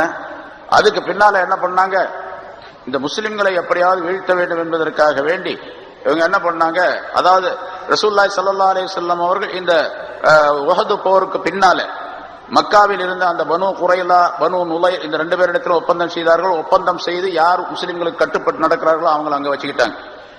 நாங்க அந்த மாதிரி ஒப்பந்தம் எல்லாம் செய்ய முடியாது யார் சொன்னாங்களோ அவங்களை எல்லாம் நீங்க இங்க மதீனாவில் இருக்கக்கூடாது, நீங்க இங்கிருந்து ஹைபர் என்ற இடத்துக்கு போயிடுங்க, அதுதான் நீங்க வந்த இடம், அந்த இடத்துல தங்கி இருந்தீங்க, அங்க போயிடுங்க அப்படின்னு சொல்லி ரசூலுல்லாஹி ஸல்லல்லாஹு அலைஹி வஸல்லம் அனுப்பிட்டாங்க. ஹைபர் போர் அந்த இடத்துக்கு போய் தங்கி இருந்தாங்க. ஹைபர் என்ற அந்த இடத்துல போய் தங்கிய பின்னால ரகசியமாக சில மனிதர்களை அனுப்பி மக்காவுக்கு அனுப்பி, மக்காவாசிகள் அபூ சுஃபியான் இருந்தார், மற்றவர்கள் இருந்தார், அவங்களோட இப்படி நாங்கள்லாம் உங்களுக்கு ஒத்துழைக்கிறோம், இந்த முஸ்லிம்களுக்கு எப்படியாவது பாடம் கற்பிக்க வேண்டும், அவர்களை அழிக்க வேண்டும், அவர்களிடம் போரிட வேண்டும், நாங்க உங்களுக்கு உதவி செய்கிறோம் என்பதாக சொல்லி இங்கிருந்து ஆளுகளை அனுப்பி அவர்களுக்கு தேவையான உதவிகளை எல்லாம் செய்து, அதே போன்று அவர்களின் மூலமாக சுற்று வட்டாரங்களில் இருக்கக்கூடிய பல நபர்களை ஒன்றாக சேர்த்து கொண்டு பல இடங்கள்ல போய் தூது போய் அவர்கள்ட்ட பேசி அவங்களை எல்லாம் அந்தந்த கிராமத்தில் உள்ளவங்களை எல்லாம் ஒன்றாக கூட்டி பல கூட்டங்கள் சேர்ந்து ஒன்றாக போர் தொடுக்க வேண்டும் என்ற ஒரு முடிவை ஏற்படுத்தினார்கள். அந்த போருக்கு பேர் தான் அஹ்ஸாப் என்பதாக சொல்லப்படும், ஹந்தக் போர் என்பதாக சொல்லப்படும். ஹர்புல் அஹ்ஸாப், எல்லா அஹ்ஸாப் என்று சொன்னா பல கூட்டத்தினர் என்று பொருள். ஹிஸ்ப் என்பதற்கு பன்மை அஹ்ஸாப், பல கூட்டத்தினர் சேர்ந்து வந்து தாக்குவதற்காண்டி ஏற்பாடு செய்தார். இது யார் செஞ்சாங்க கேட்ட, இந்த சூழ்ச்சி யார் செஞ்சா? முதல்ல ஆரம்பிச்சது இந்த பனு குரைலா, அந்த யூதர்கள். அதனால உடன்படிக்கை ரசூலுல்லாஹி ஸல்லல்லாஹு அலைஹி வஸல்லம் செஞ்சு கொடுத்துட்டாங்க. ஆனா உடன்படிக்கையை முறித்து விட்டு எதிரிகளோடு சேர்ந்து கொண்டு போர் செய்வதற்காக வந்தார்கள். அவங்க தான் கெட்ட மிருகத்திலே ரொம்ப கெட்ட மனுஷன், கெட்ட மிருகம் என்று அல்லாஹ் தஆலா சொல்றான். இதுவும் நமக்கு படிப்பின. சரி, இங்க அல்லாஹ் சொல்லுவது அல்லதீன ஆஹத்த மின்ஹும், அல்லதீன ஆஹத்த மின்ஹும், அவர்களிடத்தில் நபியை நீங்கள் உடன்படிக்கை ஒப்பந்தம் செய்தீர்கள். சும்ம யன்குதூன அஹ்தஹும், தங்களுடைய உடன்படிக்கை அவர்கள் முறித்து விட்டார்கள். ஃபீ குல்லி மர்ரா, 2-3 தடவை தான் செஞ்சாங்க, இனிமேல் செய்ய மாட்டோம் அப்படின்னு சொன்னாங்க. மறுபடியும் அதே மாதிரி செஞ்சாங்க, மறுபடியும் செஞ்சாங்க. அதனால அல்லாஹ் தஆலா அவர்களிடத்தில் போர் தொடுத்து அவர்களை அழித்து அவர்களை பணிய செய்து கடைசியா அந்த ஹைபரை விட்டும் துரத்தி, நீங்க அசல் ஊருக்கு, உங்க ஊருக்கு போயிடுங்க, ஷாமுக்கு போயிடுங்க என்று துரத்தி விட்டார்கள் என்பது வரலாறு. வஹும் லா யத்தகூன், அவர்கள் பயப்படவே மாட்டார்கள். அல்லாஹ் பயப்படுறது கிடையாது, ரசூலை பயப்படுறது, சட்டத்தை பயப்படுறது கிடையாது, ஒப்பந்தத்தை பயப்படுவது கிடையாது. ஆனா முஸ்லிம்கள் இப்படி ஒரு தடவை ஒரு ஒப்பந்தம் செய்யறாரு, முறிச்சிடுறாரு, ஒரு தடவை வாக்கு கொடுக்கிறாரு, அந்த வாக்கை நிறைவேற்றுறது இல்லை அப்படின்னு சொன்னா, 2-3 தடவை இப்படி செஞ்சாருன்னு சொன்னா அவர் அதே மாதிரி உள்ளவர் தான் என்று பொருளார். ஒரு மனிதன் சத்தியம் செய்கின்றான் திரும்ப திரும்ப, இல்ல இனிமேல் செய்ய மாட்டாங்க, ஏதோ தப்பு நடந்துருச்சு, இனிமேல் மன்னிச்சிருங்க. சரி, ஒரு தடவை மன்னிச்சாச்சு, 2வது தடவை அது மாதிரி சொல்றாரு, மன்னிச்சாச்சு, 3வது தடவை சொன்னா அவன் நம்ப கூடாது. அவன் ரசூலுல்லாஹி ஸல்லல்லாஹு அலைஹி வஸல்லம் அவர்கள் பத்ர் போர்ல கைது செய்யப்பட்டவர்கள் 70 பேர் சொன்ன பாருங்க. அதுல ஒரு ஆள் இருந்தார், ஒரு ஷாயிர், ஒரு புலவர், பெரிய புலவர். அவர் அபு இஸ்ஸா என்பது அவருடைய பேர். அவர் இஸ்லாத்துக்கு எதிராகவே வசை பாடுவது, கவிகளை பாடுவது, வசை கவிகளை பாடுவது அவருடைய வேலை. அவர் ரசூலுல்லாஹி ஸல்லல்லாஹு அலைஹி வஸல்லம் அவருக்கு ஃபித்யா, நஷ்டஈட்டை வாங்கி கொண்டு விட வேண்டும் என்று சொன்ன நேரத்தில், உனக்கு நஷ்டஈடு வாங்கினா மட்டும் பத்தாதே, நீ இஸ்லாத்துக்கு எதிராக கவிதைகள் பாடி மக்களை தூண்டக்கூடிய ஆளா இருக்கிற, அதனால உனக்கு இந்த தண்டனை சரியா, உனக்கு இந்த ஃபித்யா நஷ்டஈடு வாங்கதான் சரியா இருக்கு. அப்ப அந்த ஆள் சொன்னா, இனிமேல் நான் செய்யவே மாட்டேன், சத்தியமா இனிமேல் உங்களுக்கு எதிராக எதையும் பாடவே மாட்டேன், இஸ்லாத்துக்கு முஸ்லிம்களுக்கு எதிராக எதையும் செய்யவே மாட்டேன் அப்படின்னு ஒரு வாக்குறுதி கொடுத்தான். அந்த வாக்குறுதியை நம்பி ரசூலுல்லாஹி ஸல்லல்லாஹு அலைஹி வஸல்லம் விட்டுட்டாங்க, ஃபித்யா வாங்கிட்டு விட்டுட்டாங்க. அந்த ஆள் போயிட்டா. போன பின்னால உஹது போர்லயும் வந்தான் அந்த ஆள். அடுத்த வருஷம் உஹது போர்ல எதிரிகளிலிருந்து கைது செய்யப்பட்டவர்கள் ரொம்ப பேர் இல்ல, 1-2 பேர் தான். என்ன, 1-2 பேர் தான் எதிரிகள்ல கைது செய்யப்பட்டவங்க. முஸ்லிம்கள்ல 70 பேர் ஷஹீதாக்கப்பட்டார்கள்.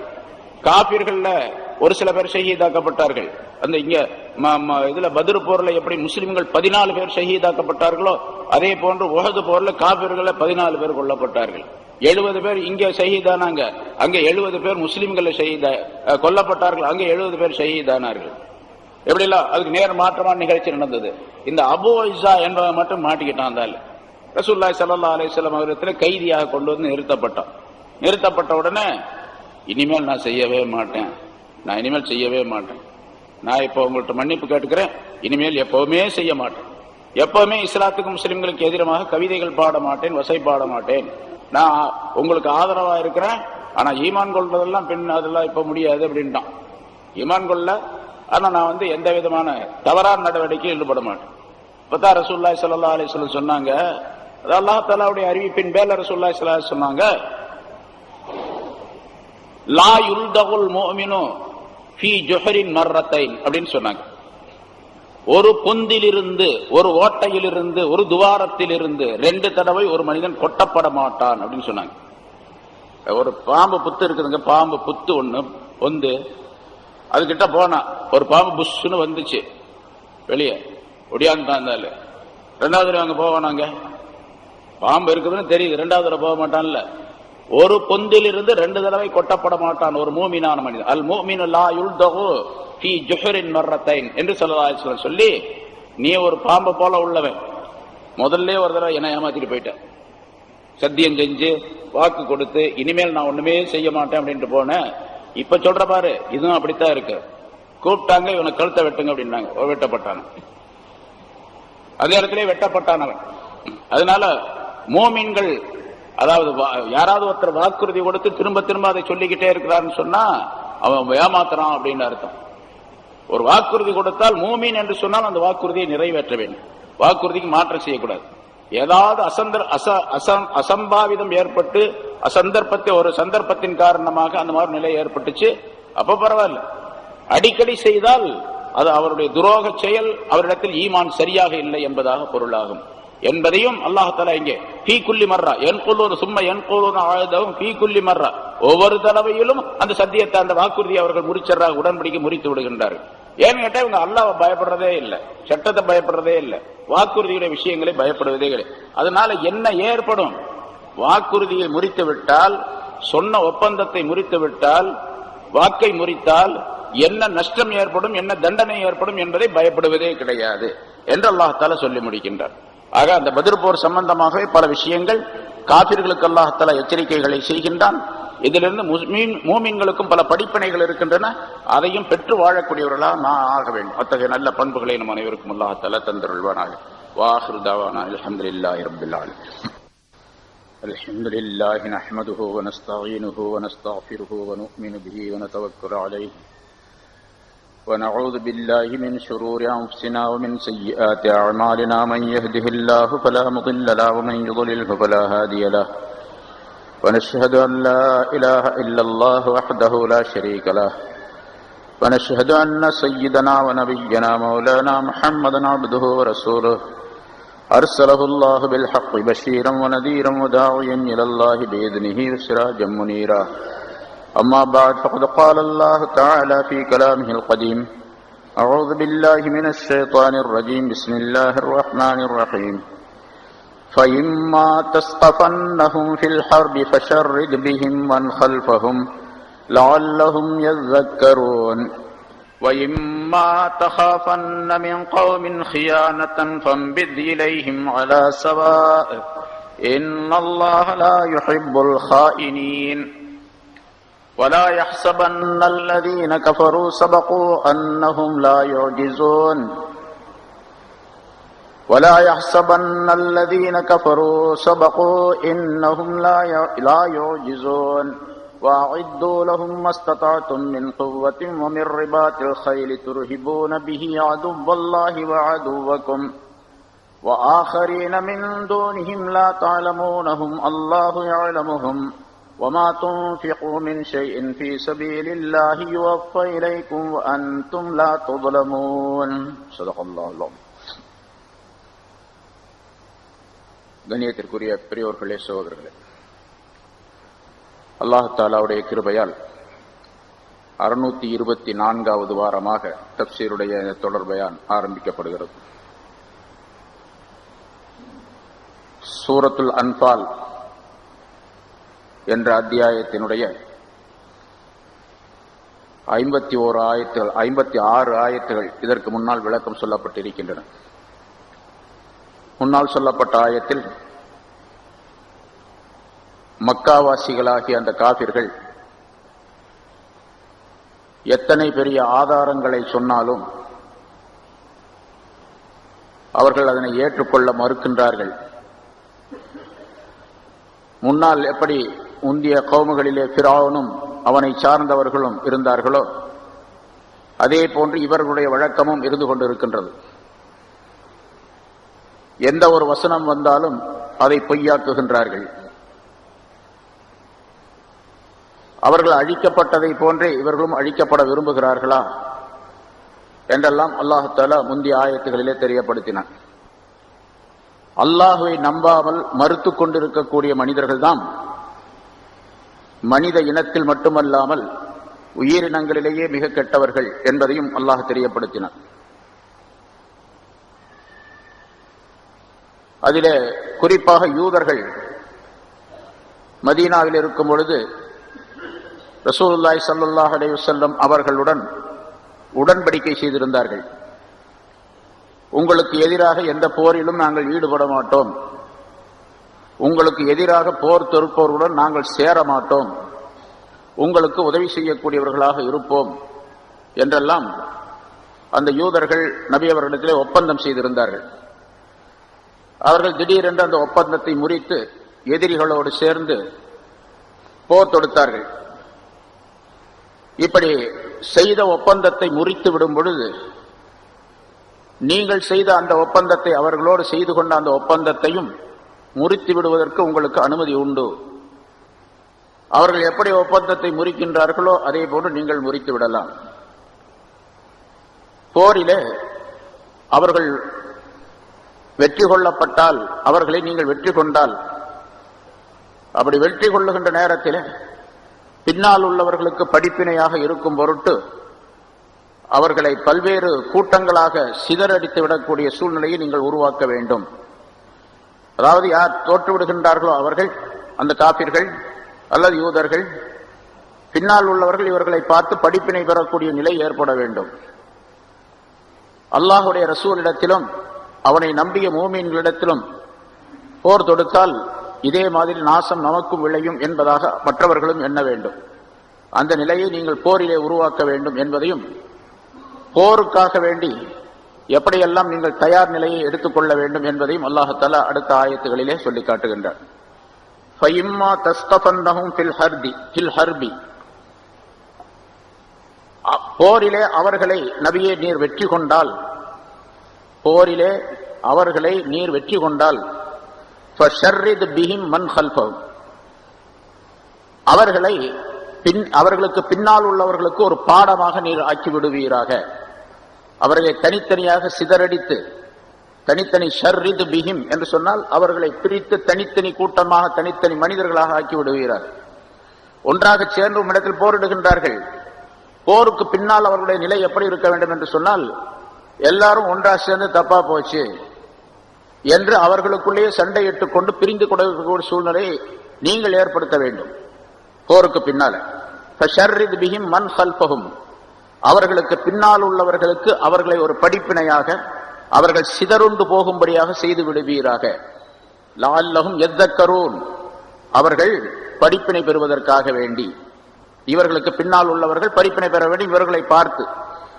இப்படி அல்லாஹுடைய ரசூலிடத்தில் நாம் சண்டையிட்டால், அல்லாஹுடைய ரசூலுக்கு எதிராக நாம் போர் தொடுத்தால் நம்முடைய நிலையும் இது மாதிரித்தான் ஆகும் என்பதை மற்றவர்களும் தெரிந்து கொள்வதற்காக வேண்டி அவர்களை பல பிரிவுகளாக சிதறடித்து விடுவீராக, அவர்களுக்கு அந்த பயத்தை உண்டாக்கி விடுவீராக என்று அல்லாஹ் தஆலா குறிப்பிடுகின்றார். இது அவர்கள் அந்த ஒப்பந்தத்தை முறித்ததின் காரணமாக ஏற்பட்ட தன்மைகள், விளைவுகள். ஒப்பந்தத்தை முறித்து விட்டதால் அல்லாஹ் தஆலா அவர்களுக்கு இந்த கடுமையான நிலையை சொல்லி வைக்கின்றான்.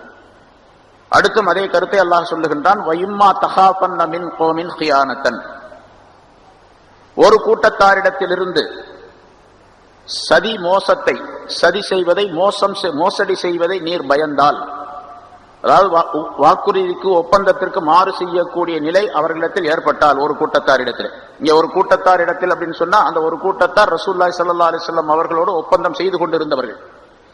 யூதர்களின் முன்னால் நிறைய பல தடவை சொல்லப்பட்டிருக்கு.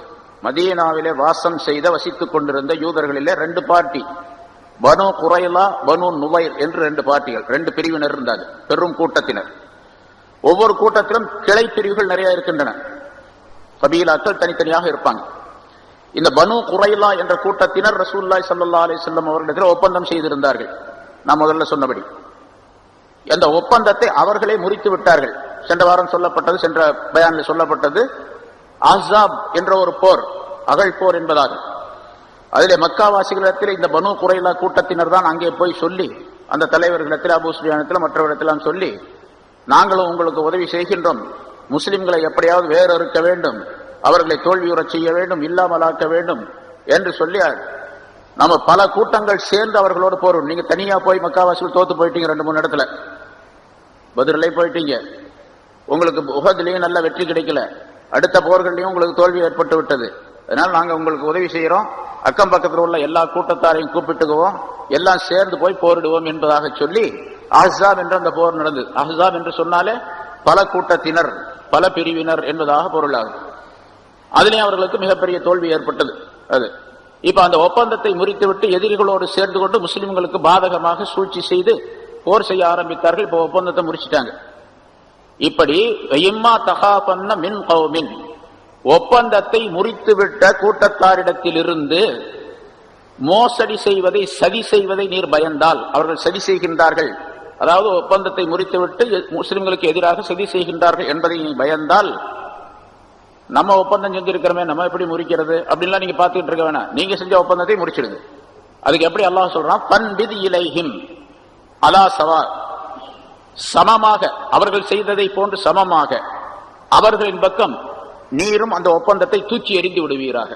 பன்பித் இலைஹிம், அவர்களிடத்திலே அவர்களின் பக்கம் அந்த ஒப்பந்தத்தை தூக்கி எறிந்து விடுவீராக. உங்க ஒப்பந்தம் வேணாம், ஒண்ணு வேணாம், போயா அப்படின்னு சொல்லி தூக்கி எறிந்து விடுவீராக. அலா சவா என்று சொன்னால் சமமாக, நீதியாக, நடுநிலையாக. அவர்கள் ஒப்பந்தத்தை முறித்தார்கள், ஆகவே நாங்கள் ஒப்பந்தத்தை முடிச்சோம் அப்படின்னு சொல்லி, இது இந்த ஒப்பந்தத்தை முறிக்கக்கூடிய நிகழ்ச்சியும் அதனால் பின்னால போர் ஏற்பட்ட நிகழ்ச்சியும் ஏற்பட்டதற்கு அசல் காரணம் என்னவென்று சொன்னால், இந்த பனு குரைலா என்ற இந்த கூட்டத்தார், அந்த யகூதி கூட்டத்தாரில் ஒரு பிரிவினர் பனு கைனுகா என்று சொல்லி ஒரு கூட்டத்தார் இருந்தார்கள். அவர்கள் தான் முதலாக இந்த ஒப்பந்தத்தை முறித்தார்கள். அவர்களுக்கு இஸ்லாத்தின் மீது, முஸ்லிம்கள் மீது கடுமையான பகை ஏற்பட்டது. ரசூலுல்லாஹி ஸல்லல்லாஹு அலைஹி வஸல்லம் அவர்கள் மீதும் கடுமையான பொறாமை இருந்தது.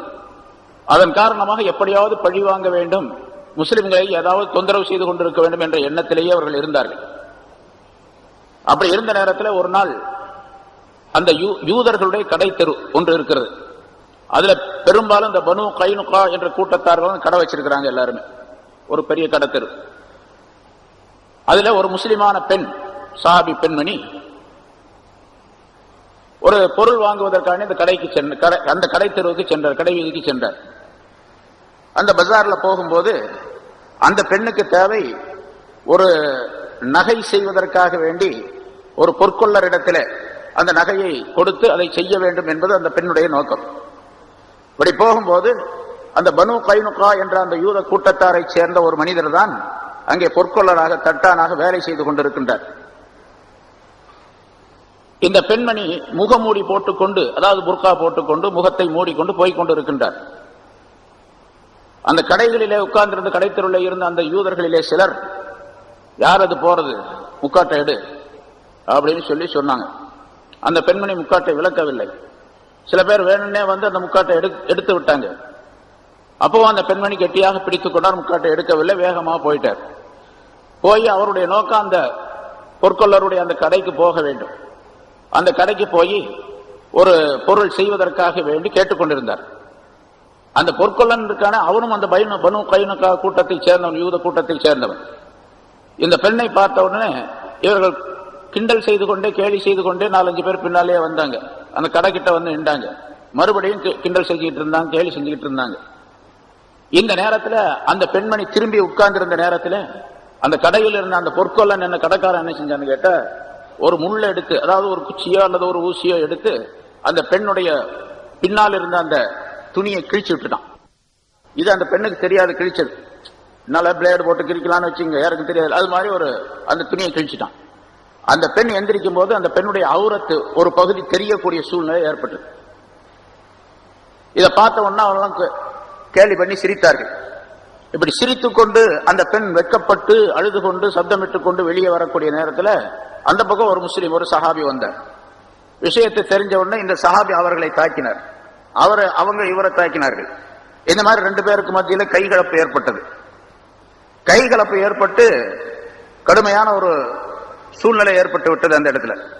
அதனால அந்த இந்த முஸ்லிமானவர் என்ன பண்ணாரு கேட்டா, அவர்களோடு நடந்த சண்டையில அந்த யூதர்களே ஒரு மனிதனை கொலை செய்து விட்டார்.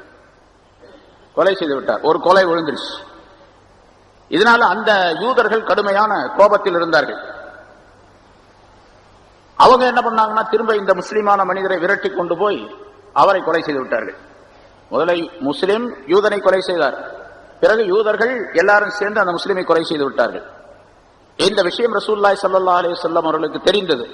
அந்த நேரத்தில் தான் அல்லாஹ் தஆலா இந்த ஆயத்தை இறக்கி வைத்தான். இப்ப ரசூலுல்லாஹி ஸல்லல்லாஹு அலைஹி வஸல்லம் யோசனை பண்ணாங்க, அந்த யூதர்களிடத்தில் நாம் ஒப்பந்தம் செய்திருக்கின்றோம், ஒப்பந்தத்தை எப்படி முறிப்பது, அவர்களோடு எப்படி சண்டைக்கு போவது. ஆனா இங்கே அவர்கள் தான் முதலாவதாக அந்த ஒப்பந்தத்தை முறித்து அந்த பெண்ணை கேலி செய்து அதன் காரணமாக சண்டையை வளர்த்து பிறகு அந்த முஸ்லிம் இவர்களை கொலை செய்யக்கூடிய சூழ்நிலை, அவர்கள் இவரை கொலை செய்யக்கூடிய சூழ்நிலை ஏற்பட்டது. ஆக சண்டை ஆரம்பிச்சது, ஒப்பந்தத்தை முறித்தது அந்த யூதர்கள் தான். அதனால அல்லாஹ் சொல்லுகின்றான், ஒப்பந்தம் செய்து கொடுத்த அந்த கூட்டத்தாரிடத்தில் இருந்து ஹியானத்தன், ஒப்பந்தத்தை முறிக்கக்கூடிய மோசடியை நீர் பயந்தால், மோசடி செய்து விட்டார்கள், இப்போ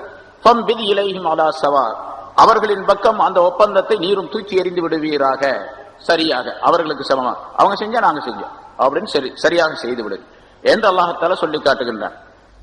இந்த ஆயத்து இறங்கிய நேரத்தில் ஹஜ்ரத் ஜிப்ரீல் அலைஹிஸ்ஸலாம் அவர்கள் வந்தார்கள். வந்து சொன்னார்கள், நீங்க என்ன அந்த இதற்கு முதல்ல எந்த யுத்தம் நடந்ததோ அந்த யுத்தம், இப்ப சொல்லப்பட்ட இந்த நிகழ்ச்சி நடப்பதற்கு முன்னால ஒரு யுத்தம், அந்த போரிலே நாங்கள் எல்லாம் கலந்து கொண்டோம். ஜிப்ரீல் அலைஹிஸ்ஸலாம் சொன்னார்கள், மலக்குகள் பலர் கலந்து கொண்டார்கள். கலந்து கொண்ட பின்னால அடுத்த போரை எதிர்பார்த்து கொண்டு ஆயுதபாணிகளாகவே நாங்கள் இருந்து கொண்டிருக்கின்றோம், நீங்கள் எல்லாம் வந்து ஆயுதங்களை கழற்றி வைத்து நிம்மதியாக இருந்து கொண்டிருக்கின்றீர்களே என்பதாக ரசூலுல்லாஹி ஸல்லல்லாஹு அலைஹி வஸல்லம் அவர்களிடத்தில் ஜிப்ரீல் அலைஹிஸ்ஸலாம் அவர்கள் சொன்னார்கள். மலக்குகளாகிய நாங்கள் முதல்ல என்ன போர் நடந்ததோ அந்த போரிலே, குறிப்பாக இன்னும் சொல்லப்பட்டிருக்கின்றது பத்ர் போரிலே அல்லது உஹது போரிலே, நாங்கள் ஆயுதம் தாங்கி வந்தோம், போர் கவசங்கள் அணிந்திருந்தோம். அல்லாஹ் தஆலாவுடைய உத்தரவுப்படி அந்த போர் கவசங்களை, ஆயுதங்களை இன்னும் நாங்கள் களையவே இல்லை, கழற்றவே இல்லை, நாங்கள் அப்படியே இருந்து கொண்டிருக்கின்றோம். நீங்க காட்டி வச்சுட்டீங்களே, அடுத்த போருக்கு தயாராகுங்க என்பதாக ஜிப்ரீல் அலைஹிஸ்ஸலாம் அவர்கள் சொன்னார்கள் என்பதாகவும் அறிவிக்கப்பட்டிருக்கு. அந்த இந்த ஆயத்து வந்த பின்னால ஜிப்ரீல் அலைஹிஸ்ஸலாம் அவர்கள் இப்படி சொன்னார்கள். அதற்கு அடுத்து அந்த பனு குரைலாவுடன் போர் நடந்தது, அதான் ஹைபர் போர் என்பதாக சொல்லப்படும். இப்படி மோசடி செய்யக்கூடியவர்கள், ஒப்பந்தம் செய்து அந்த ஒப்பந்தத்தை முறிக்கக்கூடியவர்கள் கடுமையான குற்றத்திற்குரியவர்கள் என்பதையும் அல்லாஹ் தஆலா இதில் தெரியப்படுத்துகின்றார். இது பொது சட்டம். அதாவது ஒருவர் இன்னொரு இடத்துல ஒப்பந்தம் செய்திருக்கின்றார், அந்த ஒப்பந்தம் எது சம்பந்தமாக இருந்தாலும் சரி, இப்ப அங்க மார்க்கம் சம்பந்தமாக, ஷரியத் சம்பந்தமாக, மதம் சம்பந்தமாக, தீனுடைய விஷயம் சம்பந்தமாக ஒப்பந்தங்கள் ஏற்பட்டன. அந்த ஒப்பந்தத்தை முறிக்க கூடாது, முறித்தால் என்ன குற்றம், நீங்களும் முறித்து விட்டு அவர்களோடு போரிட தயாராகுங்கள் என்று அல்லாஹ் தஆலா சொல்லுகின்றார். அதே போன்று ஒரு வியாபாரி இன்னொரு வியாபாரியிடம் ஒரு ஒப்பந்தம் செய்திருக்கின்றார், பணம் கொடுக்கல் வாங்கல்களிலே, சரக்கு வாங்குவது கொடுப்பதிலே. அதே மாதிரி எந்த தொழில் செய்யக்கூடியவராக இருந்தாலும் அவர் இவரிடத்தில் ஒரு ஒப்பந்தம் செய்திருக்கின்றார். அதே போல ஒரு வீடு, தன்னுடைய வீட்டை வாடகைக்கு கொடுக்கின்றார், இன்னொருவர் வீட்டில் அந்த வாடகைக்கு இருக்கின்றார். வாடகைதாரர் வீட்டுக்காரர் ரெண்டு பேருக்கும் ஒரு ஒப்பந்தம் ஏற்படுகின்றது. அந்த ஒப்பந்தத்தை அவரவர் காப்பாற்ற வேண்டும். எப்படி ஒப்பந்தம் செய்யப்பட்டிருக்கிறதோ அந்த ஒப்பந்தத்தை காப்பாற்ற வேண்டும். ஒப்பந்தத்தில் எந்த விதமான மாறுதலும் செய்யக்கூடாது. வீட்டுக்காரராக இருக்கக்கூடிய ஒரு வீட்டில் குடியிருக்கிறோம், நிறைய பேர் இங்க மெட்ராஸ்ல நம்ம பார்க்கல குடியிருக்கிறாங்க வாடகைக்காக வேண்டி. வாடகை, அதாவது வீட்டுக்காரர் ஒப்பந்தத்திலே ஏதாவது தவறுகள் செய்தால், மாறு செய்தால், ஏதாவது தவறான கருத்தை ஏற்படுத்தினால், ஒப்பந்தத்துக்கு மாற்றமாக நடந்தால் குடியிருக்கக்கூடியவரும் மாற்றமாக நடக்கலாம். இவரும் அந்த ஒப்பந்தத்தை முறித்துவிட்டு இவர் எப்படி விரும்புகின்றாரோ அப்படி அதை செயல்படுத்தலாம். ஒப்பந்தத்தை காப்பாற்ற வேண்டிய அவசியம் இல்லை. ஆனால் ஒப்பந்தத்திலே சரியாக நடந்தால் ஒப்பந்தத்தை காப்பாற்ற வேண்டியது வாஜிப், கட்டாய கடமையாகும். இல்லாவிட்டால் அதில் குற்றத்திற்குரியவராக ஆகிவிடும். நம்முடைய தரப்பிலிருந்து, முஸ்லிம்களுடைய தரப்பிலிருந்து ஒப்பந்தத்தை முறிக்கக்கூடிய சூழ்நிலை ஏற்படவே கூடாது என்பதையும் அல்லாஹ் தஆலா இங்கே தெரியப்படுத்துகின்றார்.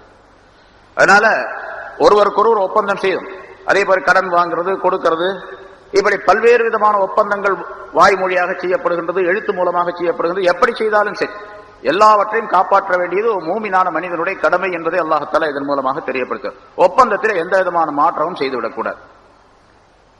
ஒரு எழுத்து மூலமாக அல்லது வாய் மொழியின் மூலமாக ஒரு விஷயத்தை நாம் மற்றவரிடத்திலே நான் இப்படி செய்கின்றேன் என்பதாக சொல்லிவிட்டால் அதை என்ன பாடுபட்டாவது காப்பாற்ற வேண்டும். அதில் எந்த விதமான மாற்றமும் இருக்கக்கூடாது. நிறைய விஷயங்கள் அமானிதம் சம்பந்தமாக, ஒப்பந்தம் சம்பந்தமாக நிறைய சொல்லப்பட்டிருக்கின்ற முன்னால் உள்ள ஆயத்துகளில். வலா யஹ்ஸபன்னல், அடுத்து அல்லாஹ் தஆலா குறிப்பிடுகின்றான். இதுல இன்னொரு கருத்தும் சொல்லப்படுகின்றது.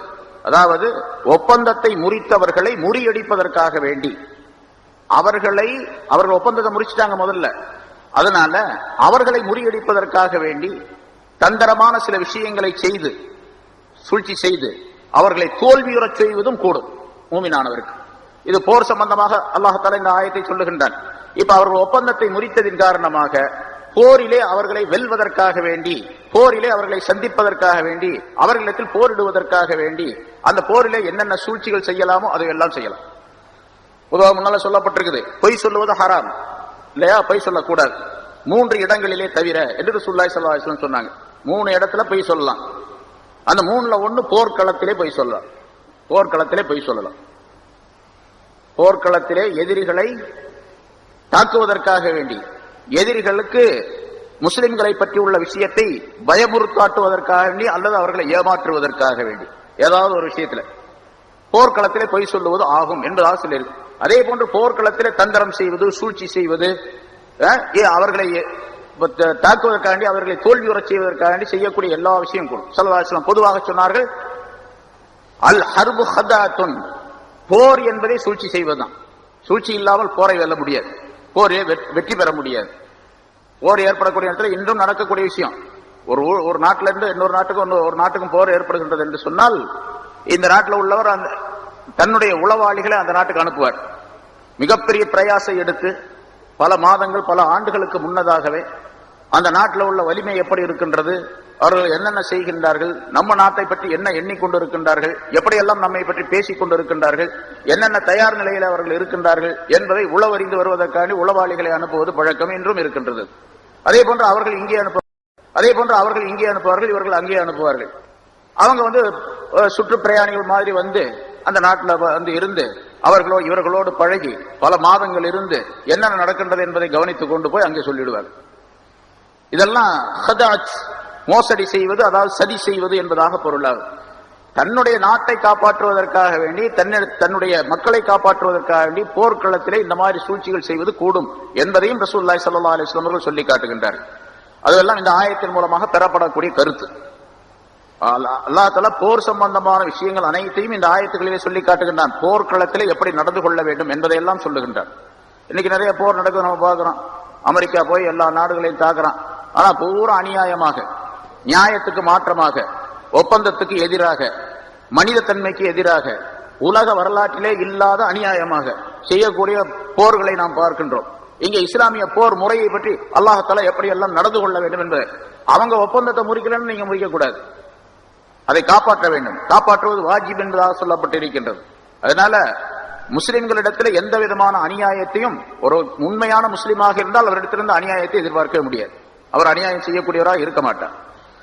அதனால் அல்லாஹ் தஆலா சொல்லுகின்றான், இன்னல்லாஹ லா யுஹிப்புல் ஹாயினீன், நிச்சயமாக அல்லாஹ் தஆலா சதி செய்யக்கூடியவர்களை விரும்ப மாட்டான். சதி செய்வது என்பது இங்க முல்லா ஸல்லல்லாஹு அலைஹி வஸல்லம் சொன்னாங்க, போர்க்களத்திலே சதி செய்யலாம் அப்படின்னு சொன்னாங்கல்ல. அது எப்ப? அவர்கள் சதி செய்யும் பொழுது நாம் அவர்கள் ஒப்பந்தத்தை முறித்தால் நாம் சதி செய்யலாம், அவர்களுடைய அந்த விஷயத்தை தெரிந்து கொள்வதற்காக வேண்டி செய்யலாம் என்றெல்லாம் அதற்கு கருத்தாகும். அநியாயமாக போர் நடக்கின்றது, அந்த போரிலே வெற்றி கொள்வதற்காக வேண்டி செய்யலாம் என்பது அதன் பொருளாகும். அப்படி இல்லாம சாதாரணமான நிலையிலே மோசடி செய்வது, சதி மோசம் செய்வது என்பதெல்லாம் கடுமையான குற்றத்திற்குரியது. அதை அல்லாஹ் எப்படி சொல்லுகின்றான், இன்னல்லாஹ லா யுஹிப்புல் ஹாயினீன், மோசடி செய்யக்கூடியவர்களை அல்லாஹ் தஆலா விரும்ப மாட்டான், சதி செய்யக்கூடியவர்களை, சதித்திட்டம் போடக்கூடியவர்களை அல்லாஹ் தஆலா விரும்ப மாட்டான் என்பதாக சொல்லி காட்டுகின்றார். அப்படி யாராவது சதி செய்தால் கியாமத்தினால அவர்களுக்கு தனியாக ஒரு கொடி கொடுக்கப்படும். அந்த கொடியிலே இவர் சதியாளர் என்பதாக எழுதப்பட்டிருக்கும். அந்த கொடியை தூக்கிட்டு அவர் வருவார் கியாமத்தினால். ஸல்லல்லாஹு அலைஹி வஸல்லம் சொல்லுகின்றார், லிகுல்லி காதிரின் லிவாஉன், ஒவ்வொரு சதியாளருக்கும் ஒரு கொடி இருக்கும் கியாமத்தினால. யௌமல் கியாமா, கியாமத்தினால ஒரு கொடி இருக்கும். யார் யார் சதி செய்து மோசடி செய்தார்களோ இந்த உலகத்தில் அவர்களுக்கு ஒரு கொடி கொடுக்கப்படும். அந்த கொடியை வைத்து மற்றவர்கள் எல்லாம் அடையாளம் கொண்டு கொள்வார்கள், உலகத்திலே இவர்கள் அடுத்தவரை சதி செய்து ஏமாற்றிக் கொண்டிருந்தார் என்பதாக. அந்த சதி எந்த அளவுக்கு இருக்கின்றதோ, இவர் இந்த உலகத்திலே செய்த சதி மோசடி எந்த அளவுக்கு சின்னதா பெருசா இருக்கின்றதோ அந்த அளவுக்கு அந்த கொடி இருக்கும். கொடி சின்னது பெருசு அப்படிலாம் இருக்கும். சில பேருக்கு ரொம்ப உயரமா இருக்கும், அவர் ரொம்ப பெரிய சதி மோசம் செஞ்சிருக்கார் அப்படின்னு அர்த்தம். அதே அவருடைய மோசடிக்கு தக்கவாறு அந்த கொடி உயர்த்தப்படும். அலா, அறிந்து கொள்ளுங்கள், வலா காதிர ஆலம கதிரன் மின் அமீரின் ஆம்மத்தின், மிக பெரிய மோசடிக்காரர் இவரை தவிர வேறு எவரும் கிடையாது. பொதுவாக ஒரு அமீர், ஒரு தலைவராக நியமிக்கப்பட்டிருக்கக்கூடியவர் செய்யக்கூடிய மோசடியை விட மிகப்பெரிய மோசடி வேறு எதுவும் கிடையாது. மோசடி செய்வதிலே மிகப்பெரிய மோசடி செய்யக்கூடியவர், சதி செய்யக்கூடியவர் யார் என்று சொன்னால், ஒரு பெரிய ஜமாத், அந்த ஜமாத்துக்கு அமீராக, தலைவராக ஒருவர் நியமனம் செய்யப்பட்டிருக்கின்றார். அந்த தலைவர் பலவிதமான தவறான காரியங்களை செய்கின்றார். ஒப்பந்தத்தை முறிக்கின்றார், வாக்குறுதிக்கு மாற்றம் செய்கின்றார், பொய் சொல்லுகின்றார், மக்களை ஏமாற்றுகின்றார், இப்படிலாம் செய்யறாருன்னு வச்சுங்க. தலைவராக நியமனம் செய்யப்பட்ட அவர் ஏமாற்றுவது பல மனிதர்கள் சேர்ந்த ஒரு குழு ஏமாற்றுவதை போன்று. ஏன்னா எல்லாரும் சேர்ந்து இவர் தலைவராக ஏற்படுத்தி வச்சிருக்கிறாங்க. தலைவர் செய்யக்கூடிய அந்த சதி திட்டம், மோசடி, அவர் செய்யக்கூடிய தவறான வேலைகள் ஒரு பெரிய ஜமாத் செய்வதை போன்று. அதனால பொதுவாக பொதுமக்களுக்கு தலைவராக இருக்கக்கூடிய ஒருவர் செய்கின்ற சதியை விட மிகப்பெரிய சதி வேறு எதுவும் கிடையாது என்றும் ரசூலுல்லாஹி ஸல்லல்லாஹு அலைஹி வஸல்லம் அந்த ஹதீஸிலே சொல்லி காட்டுகின்றார். ஆக மூமின்களாக இருக்கக்கூடிய நாம் எந்த வகையிலும் அடுத்தவரிடத்துல மோசடி செய்யக்கூடாது. எல்லா நிலைகளும் நம்முடைய வாக்கை காப்பாற்றி சதி செய்யாத நல்ல நேர்மையான நிலையோடு வாழக்கூடிய சூழ்நிலையை ஏற்படுத்திக் கொள்ள வேண்டும் என்பதையெல்லாம் இந்த ஆயத்தின் மூலமாக அல்லாஹ் தெரிவிக்கின்றான். அடுத்தும் அல்லாஹ் தஆலா அந்த போர் சம்பந்தமாக சொல்லுகின்றான். வலா யஹ்ஸபன்னல்லதீன கஃபரு சபகு. காபிரானவர்கள், அல்லாஹ்வையும் ரசூலையும் நிராகரித்த அந்த மனிதர்கள், நிராகரித்து விட்டவர்கள் போர்க்களத்திலே தப்பி சென்று விட்டார்கள். போர்க்களத்தை இப்போ உதாரணமா இந்த ஆயத்து பத்ர் போர்க்களத்தை சுட்டி காட்டக்கூடியதாக அல்லாஹ் தஆலா இறக்கி வைத்தான். பத்ர் போர்ல சொல்லப்பட்டது, விளக்கம் சொல்லப்பட்டிருக்கின்றது. 70 காபிர்கள் கொல்லப்பட்டார்கள், 70 பேர் சிறை பிடிக்கப்பட்டார்கள். சிறை பிடிக்கப்பட்டவர்கள் எல்லாம் பின்னால் விடுதலை செய்யப்பட்டு விட்டார்கள். 70 பேர் கொல்லப்பட்டு விட்டார்கள். மொத்தம் 1000 பேர் வந்தாங்க. ஏன்னா 70 140 பேர் போக மீதி எல்லாரும் ஓடி போயிட்டாங்க, மக்காவுக்கு திரும்பி ஓடி போயிட்டாங்க. அந்த போயிட்டாங்க பாருங்க, அவங்க நம்ம தப்பிச்சுக்கிட்டு வந்துட்டோம் அப்படின்னு நினைக்க வேண்டாம். நம்ம முஸ்லிம்களிடத்துல தப்பித்து கொண்டோம், நம்ம உயிர் பொழைச்சிச்சுப்பா, உயிர் பொழைச்சு நம்ம வந்துட்டோம் அப்படின்னு அவங்க நினைக்க வேண்டாம். அவங்களுக்கும் ஒரு நாளைக்கு வேட்டு இருக்குது அப்படின்னு அல்லாஹ் தஆலா சொல்லுகின்றான். வலா யஹ்ஸபன்னல்லதீன கஃபரு சபகு. முந்தி விட்ட அப்படின்னு சொன்னா போரிலே தோல்வியுற்று போர்க்களத்தில் இருந்து முந்தி சென்று விட்ட, அதாவது இவர்களிடத்துல அந்த போர்க்களத்தில் இறந்து விடாமல் அல்லது முஸ்லிம்களுடைய கையில் அகப்படாமல் கைதிகளாக ஆகாமல் முந்தி சென்று விட்ட போய்விட்ட அந்த மனிதர்கள், அந்த காபிர்கள் நினைக்க வேண்டாம் அன்னஹும் லா யோஜிசூன், அவர்கள் தப்பிவிட்டார்கள் என்று நினைக்க வேண்டாம். தப்பித்தோம் பிழைத்தோம் அப்படின்னு போயிட்டோம் அப்படின்னு நினைக்க வேண்டாம். அவர்களுக்கும் ஒரு காலம், ஒரு நேரம் இருக்கிறது, அந்த நேரம் வரும் என்பதை அல்லாஹ் தஆலா எச்சரிக்கை செய்கின்றார். இப்படி மட்டும் அவர்கள் நினைச்சு கொண்டிருக்க வேண்டாம், நம்ம தப்பிச்சு வந்துட்டோம், இனிமேல் நமக்கு எந்த விதமான பிரச்சனையும் இல்லை அப்படின்னு நினைக்க வேண்டாம். அவர்களுக்கும் ஒரு நேரம் வரும், அந்த நேரத்தில் அவர்களும் தாக்கப்படுவார்கள், அழிக்கப்படுவார்கள் என்பதை அல்லாஹ் குறிப்பிடுகின்றார். அதாவது பொதுவாக போர்க்களத்திலே இறக்காமல் அல்லது கைது செய்யப்படாமல் முஸ்லிம்களிடத்தில் தப்பி சென்று விட்டார்களே, அவர்கள் எல்லாம் ரொம்ப கவனமா இருக்கணும், அவங்களுக்கும் இந்த மாதிரி உள்ள ஒரு சூழ்நிலை வரும் என்பதை அல்லாஹ் தஆலா காபிர்களுக்கு எச்சரிக்கை செய்கின்றான் இந்த ஆயத்தில். அடுத்து போர்க்களம் ஜிஹாத் செய்யக்கூடிய மனிதர்கள்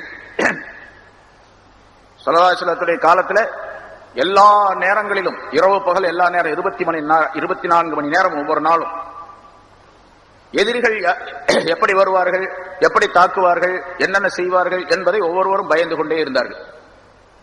அந்த பயம் எல்லா மனிதர்களும் இருந்தது, ஆண்களுக்கும் இருந்தது, பெண்களுக்கும் இருந்தது, சிறுவர்கள் பெரியவர்கள் வயோதிகமான எல்லாருக்கும் இருந்தது. ஏன்னு கேட்டா அப்படிப்பட்ட ஒரு சூழ்நிலையில அங்கே முஸ்லிம்களுடைய வாழ்க்கை அமைந்திருந்தது. ரசூலுல்லாஹி ஸல்லல்லாஹு அலைஹி வஸல்லம் அவர்கள் சத்தியத்தை பிரச்சாரம் செய்யக்கூடிய நேரத்தில் அவர்கள் எதிர்த்தார்கள். அந்த எதிர்ப்பின் காரணமாக தங்களை அழித்துக் கொள்வதற்கும் அவர்கள் துணிந்தார்கள். நம்ம உயிர் போனாலும் சரி, இந்த மதத்தை அழிக்கணும், புதுசா இந்த மதத்தை அழித்து விட வேண்டும், மார்க்கத்தை அழித்து விட வேண்டும், முஹம்மது ஸல்லல்லாஹு அலைஹி வஸல்லம் அவர்களை இல்லாமலாக்கி விட வேண்டும், முஸ்லிம்களை ஒழித்து விட வேண்டும் என்பதற்காக பல முயற்சிகள் செய்தார்கள். அதனால எல்லா நேரங்களிலும் அவர்கள் சதித்திட்டம் தீட்டிக் கொண்டே இருந்தார்கள். எப்படியாவது ஒரு போர் நடந்து அந்த போரில் நாம் வெற்றி பெற வேண்டும், இஸ்லாத்தை அழிக்க வேண்டும் என்று எண்ணிக்கொண்டே இருந்தார்கள்.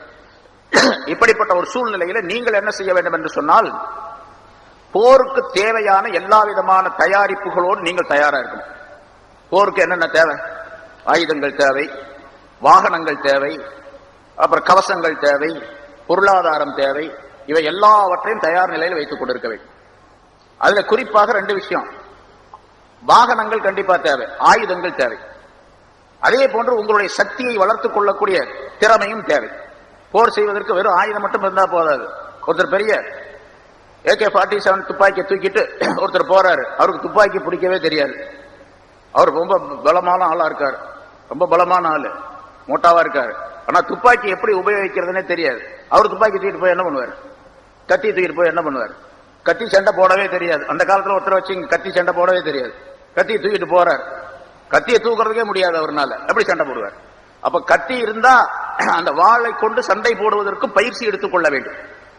அதனால ரசூலுல்லாஹி ஸல்லல்லாஹு அலைஹி வஸல்லம் அவர்கள் அடிக்கடி சஹாபாக்களுக்கு மத்தியிலே சிறுவர்களாக இருந்தால் அவர்களை 2 பேர் நீங்க சண்டை போடுங்க அப்படின்னு சொல்லுவாங்க.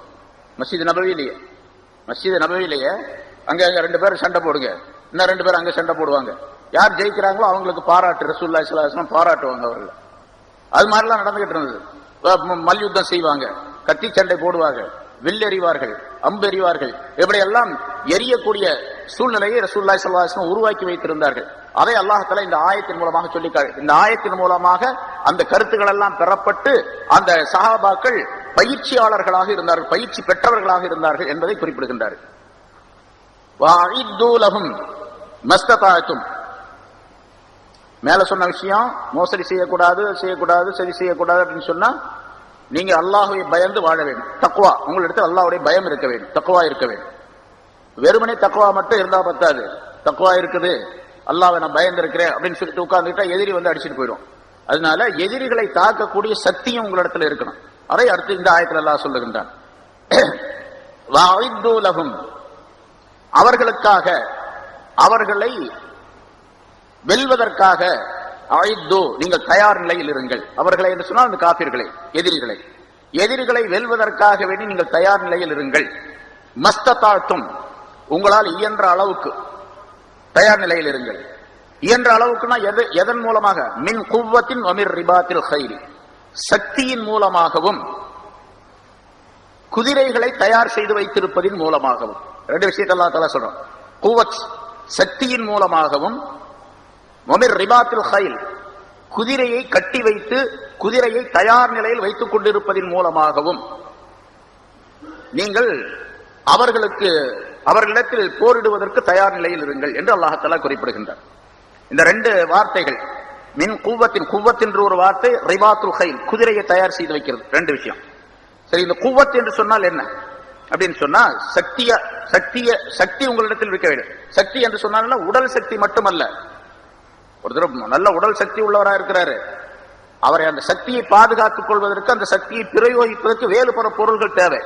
அதாவது ஒரு பெரிய கோட்டை தேவை, ஒரு கோட்டை இருக்கணும். இப்ப அரசர்கள் பாருங்க, நிறைய நம்ம நாட்டில் சரித்திரம் படிச்சவங்க எல்லாத்துக்குமே தெரியும். அரசர்கள் வெறுமனே படைகளை மட்டும் வைத்துக் கொண்டு சின்ன சின்ன குடிசையில் அவங்க குடியில்லை. இப்ப இதெல்லாம் வந்து பல மில்லியன் ட்ரில்லியன் அளவுக்கு பணம் வேணும். அவ்வளவு பெரிய கோட்டைகள் இருக்கு. செங்கோட்டை பார்க்கலாம், அந்த இதுல பார்க்கலாம், எத்தனை கோட்டைகள் இருக்கு. சரி, இங்க வேலூர்ல போய் பாருங்க, ஆற்காட்டுல போய் பாருங்க, கோட்டைகள் இருக்குது. வேலூர் கோட்டை பாருங்க, சுத்தியே அகழ் தோண்டி அந்த கல்லு சுவரை கட்டி வச்சு எவ்வளவு காலமாச்சு. ஆற்காட்டு நவாபு கட்டு இன்னும் இருக்குது.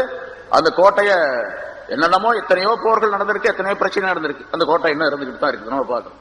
அப்படி கோட்டை குவத் அப்படின்னு சொன்னா அந்த மாதிரி கோட்டைகளை தயார் செய்து உங்களை தற்காத்துக் கொள்வதற்குரிய வேலையை செய்ய வேண்டும். அதே போன்று உடல் வலிமையும் தேவை. குவத் அப்படிங்கிறதுக்கு அசல் அர்த்தம் அது, உடல் வலிமையும் தேவை. வெறும் கோட்டை மட்டும் இருந்தா போதை, ஒரு நோஞ்சானா இருக்காரு, கோட்டையில ஒழிஞ்சிட்டு இருக்கிறாரு, அது ஒன்றும் பிரயோஜனம் இல்லை. அப்ப உடல் வலிமையும் தேவை, அதற்குள்ள பயிற்சி எடுத்துக்கொள்ள வேண்டும். அதுக்கு அடுத்ததாக அந்த காலத்துல கத்தி, வில், வேல், அதாவது அம்பு எறிகிறது, வில்லும் அம்பும் எறிகிறது, ஈட்டி எறியுதல், இப்படிப்பட்ட ஆயுதங்கள் தேவை. அந்த எரியக்கூடிய வில் எறியக்கூடிய அந்த பயிற்சியை எடுத்துக்கொள்ள வேண்டும். அதே மாதிரி ஈட்டி எறியக்கூடிய பயிற்சியை எடுத்துக்கொள்ள வேண்டும். சும்மா இப்ப நான் வந்து ஒரு ஈட்டியை தூக்கி ஓங்கி எறிகிறேன்னு வச்சுங்க, வேகமா அது எப்படி வேணாலும் போய் விழுவும். நேரா போறதுக்கு பதிலாக திருப்பிட்டு போயிடும். அந்த கூர் முனை இருக்குது பாருங்க, அந்த முனை போய் தாக்காம பின்னால் இருக்கிறது போய் தாக்கும்.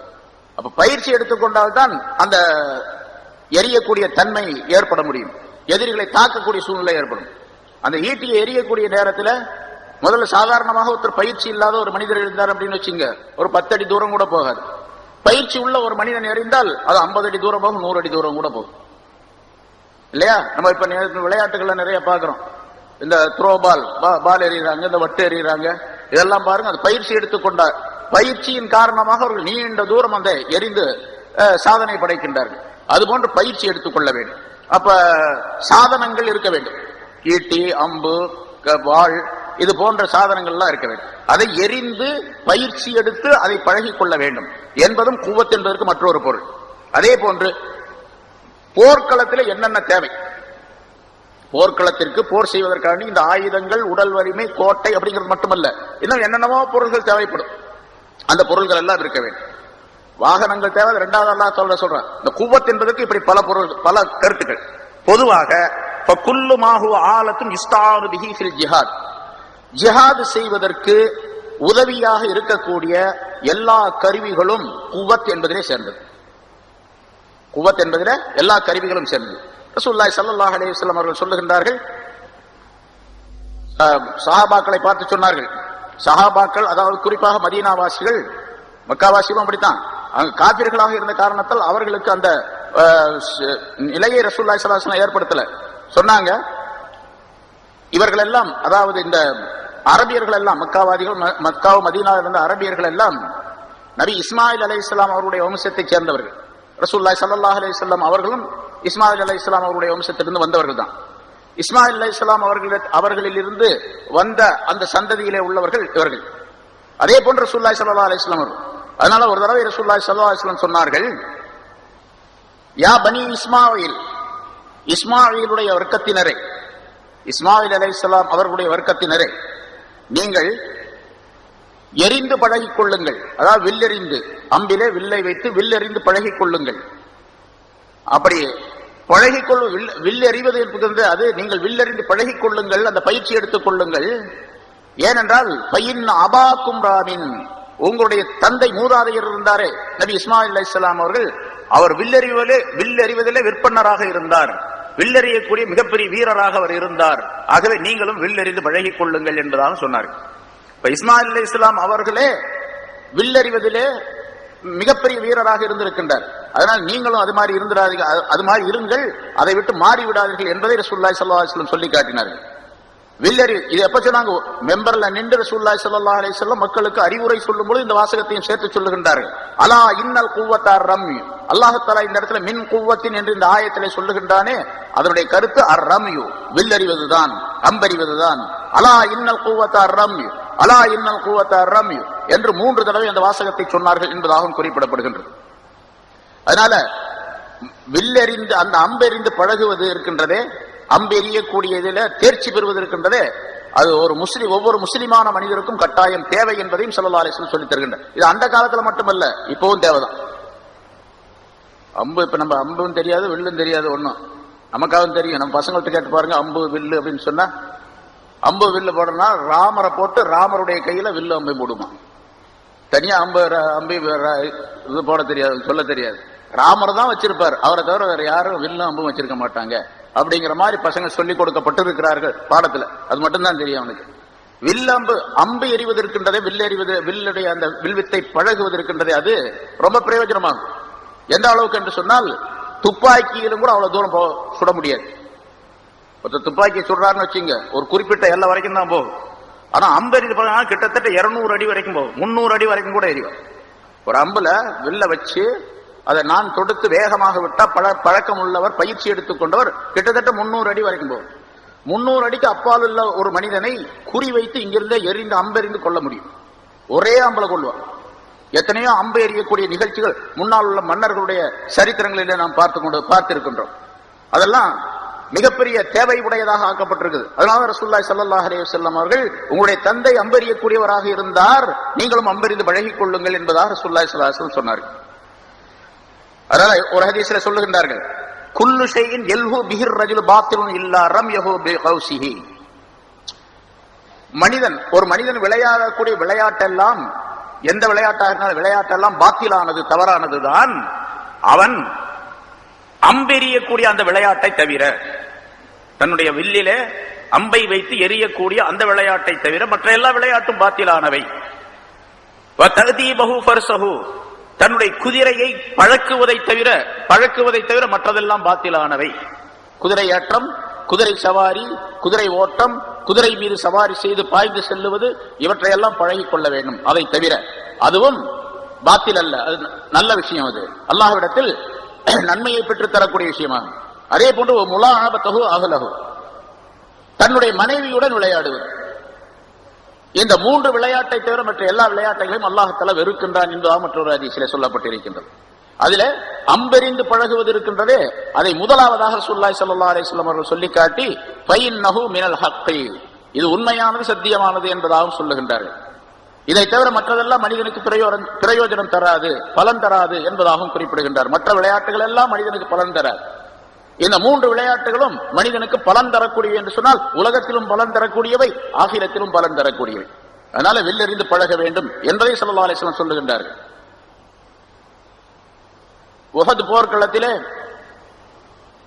ஹஜ்ரத் அனஸ் ரலியல்லாஹு தஆலா அன்ஹு என்ன நினைக்கிறேன், அவர்களிடத்திலே ஸல்லல்லாஹு அலைஹி வஸல்லம் சொன்னார்கள், அவர்கள் வில்லெறிவிலே மிகப்பெரிய வீரராக இருந்தார். அதனால அந்த எதிரிகள் முஸ்லிம்களை விரட்டினார்கள், முஸ்லிம்கள் தோல்வி வரக்கூடிய சூழ்நிலை ஏற்பட்டது. அந்த எதிரிகள் தாக்கி கொண்டிருக்கின்றார்கள், ஒரு கடுமையான சூழ்நிலை ஏற்பட்டு இருக்கின்றது. இந்த நேரத்தில் அனஸ் ரலியல்லாஹு தஆலா அன்ஹு அவர்களை பார்த்து சொல்லுகின்றார்கள், ஸல்லல்லாஹு அலைஹி வஸல்லம் சொன்னார்கள், இருமி பிதாக்க அபி உம்மி, என்னுடைய தாயும் தந்தையும் உனக்கு அர்ப்பணமாக வில்லெறிந்து கொள்ளுவீராக அவர்களை என்பதாக ரசூலுல்லாஹி ஸல்லல்லாஹு அலைஹி வஸல்லம் சொன்னார்கள். அம்பெறிவீராக என்பதாக சொன்னார்கள். அம்பால் எரியக்கூடிய அந்த நிகழ்ச்சியை அவர் செய்ய வேண்டும் என்று சொல்லும் பொழுது ரசூலுல்லாஹி ஸல்லல்லாஹு அலைஹி வஸல்லம் சொல்லுகின்றார்கள், என்னுடைய தாயும் தந்தையும் உனக்கு அர்ப்பணமாக என்று சொல்லி ரசூலுல்லாஹி ஸல்லல்லாஹு அலைஹி வஸல்லம் அம்பெறிய சொல்லுகின்றார்கள் என்று சொன்னால் அந்த அம்பெறிதலை மிக முக்கியமாக கருதுகின்றார்கள் என்பதாக பொருள். அதை கேட்ட உடனே அவருக்கு அப்படியே ஸல்லல்லாஹு அலைஹி வஸல்லம் சொன்னாங்கன்னா இப்படி என்னுடைய தாயும் தந்தையும் உனக்கு அர்ப்பணமாக என்று நபி அவர்கள் சொல்லுகின்றார்கள் என்று சொன்னால் அவர் மிகப்பெரிய வீராவேசமாக உள்ளே புகுந்த அம்பை எய்தார், பல மனிதர்களை பல எதிரிகளை கொண்டார் என்பதாக வரலாற்றில் குறிப்பிடப்படுகின்றது. இன்னொரு ஹதீஸ்ல இன்னல்லாஹ யுத்ஹிலு ஸலாஸத நஃபரின் அல் ஜன்னah பிஸஹ்மின் வாஹித், ஒரே ஒரு அம்பின் காரணமாக 3 விதமான மனிதர்களை அல்லாஹ் தஆலா சொர்க்கத்திற்கு கொண்டு போகின்றான். ஒரு அம்பின் காரணமாக 3 பேரை சொர்க்கத்துக்கு அனுப்புறான் அல்லாஹ் தஆலா. சானியாஹு, அதை செய்தவர், அந்த அம்பை செய்தவர், எந்த அம்பு போர்க்களத்திலே பயன்படுத்தப்பட்டு எதிரிகள் தாக்கப்படுகின்றார்களோ அந்த அம்பை செய்தவர், அந்த அம்பை செய்யும் போது அந்த செய்யக்கூடிய அம்பு செய்தவர் என்ன நினைக்கணும்னு கேட்டா, யஹ்தஸிபு ஃபீ சுனாத்திஹி கைர, அவர் தான் செய்யக்கூடிய அந்த தொழிலிலே அம்பை செய்யக்கூடிய நேரத்திலே நன்மையை நாடியவராக இருக்க வேண்டும். இந்த அம்பின் மூலமாக தீனுக்கும் துனியாவுக்கும் மக்களுக்கும் நன்மைகள் ஏற்பட வேண்டும் என்ற எண்ணத்திலே அந்த அம்பை அவர் செய்திருந்தால், தயார் செய்திருந்தால் அந்த அம்பை செய்தவருக்கு நன்மை உண்டு, அவர் சொர்க்கம் செல்வார். அதே போன்ற அந்த அம்பை செய்தவர் பிறகு 2வது எரிந்தவர், அந்த அம்பை எரிந்தவர் அவருக்கும் சொர்க்கத்தை அல்லாஹ் தஆலா கொடுப்பான். வ முன்பிலஹு, அந்த அம்பை தீட்டி கொடுத்தவர், கூர்மையாக்கி கொடுத்தவர். அம்பு முனை இருக்கும், அதுல தாக்குதல் நடக்கக்கூடிய நேரத்தில் சில நேரங்கள்ல அதை கீழே பட்டு அங்க பட்டு இங்க பட்டு அந்த முனை மழுங்கி போயிருக்கும். அதை என்ன பண்ணணும், தீட்டி கொடுக்கணும், அதை சரி பண்ணி கொடுக்கணும், கூர்மையாக்கி கொடுக்கணும். அப்படி யார் கூர்மையாக்குகின்றாரோ அவரையும், ஆக ஒரே அம்பு ஒன்று, செய்தவர், எரிந்தவர், அதை தீட்டி கொடுப்பவர், கூர்மையாக்கி கொடுப்பவர், இவன்ற 3 நபர்களையும் அல்லாஹ் தஆலா சொர்க்கத்திற்கு அனுப்புகின்றான் என்பதாக ஸல்லல்லாஹு அலைஹி வஸல்லம் அவர்கள் சொன்னார். அம்பு எறிவது இருக்கின்றதே, ஃபதுலுர் ரமி அஸீம், அம்பெறிவது இருக்கின்றது மிகப்பெரிய விஷயம், மகத்தான ஒரு விஷயம். வ மன்ஃபாஅத்துஹு அலீமா லில் முஸ்லிமீன், அதனுடைய பலன்கள் மிக பெரியவையாக முஸ்லிம்களுக்கு கிடைக்கக்கூடியதாக இருந்து கொண்டிருக்கின்றன. வ நிகாயத்துஹு ஷதீதத்துன் அலல் காஃபிரின், அதனுடைய தாக்கம், அந்த அம்பினுடைய தாக்கம் இருக்கின்றது காபிர்களுக்கு மிக கடுமையானதாக இருக்கும். ஆகவே இஸ்மாயிலுடைய கூட்டத்தினரே, மக்களே, இஸ்மாயில் அலைஹிஸ்ஸலாமுடைய மக்களே, இருமு ஃபஇன் ஆபாக்கும் கான ராமியா, நீங்கள் எரியுங்கள், அம்பெறியுங்கள், அம்பெறிந்து பழகிக் கொள்ளுங்கள், உங்களுடைய தந்தை அம்பெறியக்கூடியவராக இருந்தார் என்பதாக குறிப்பிடுகின்றார்.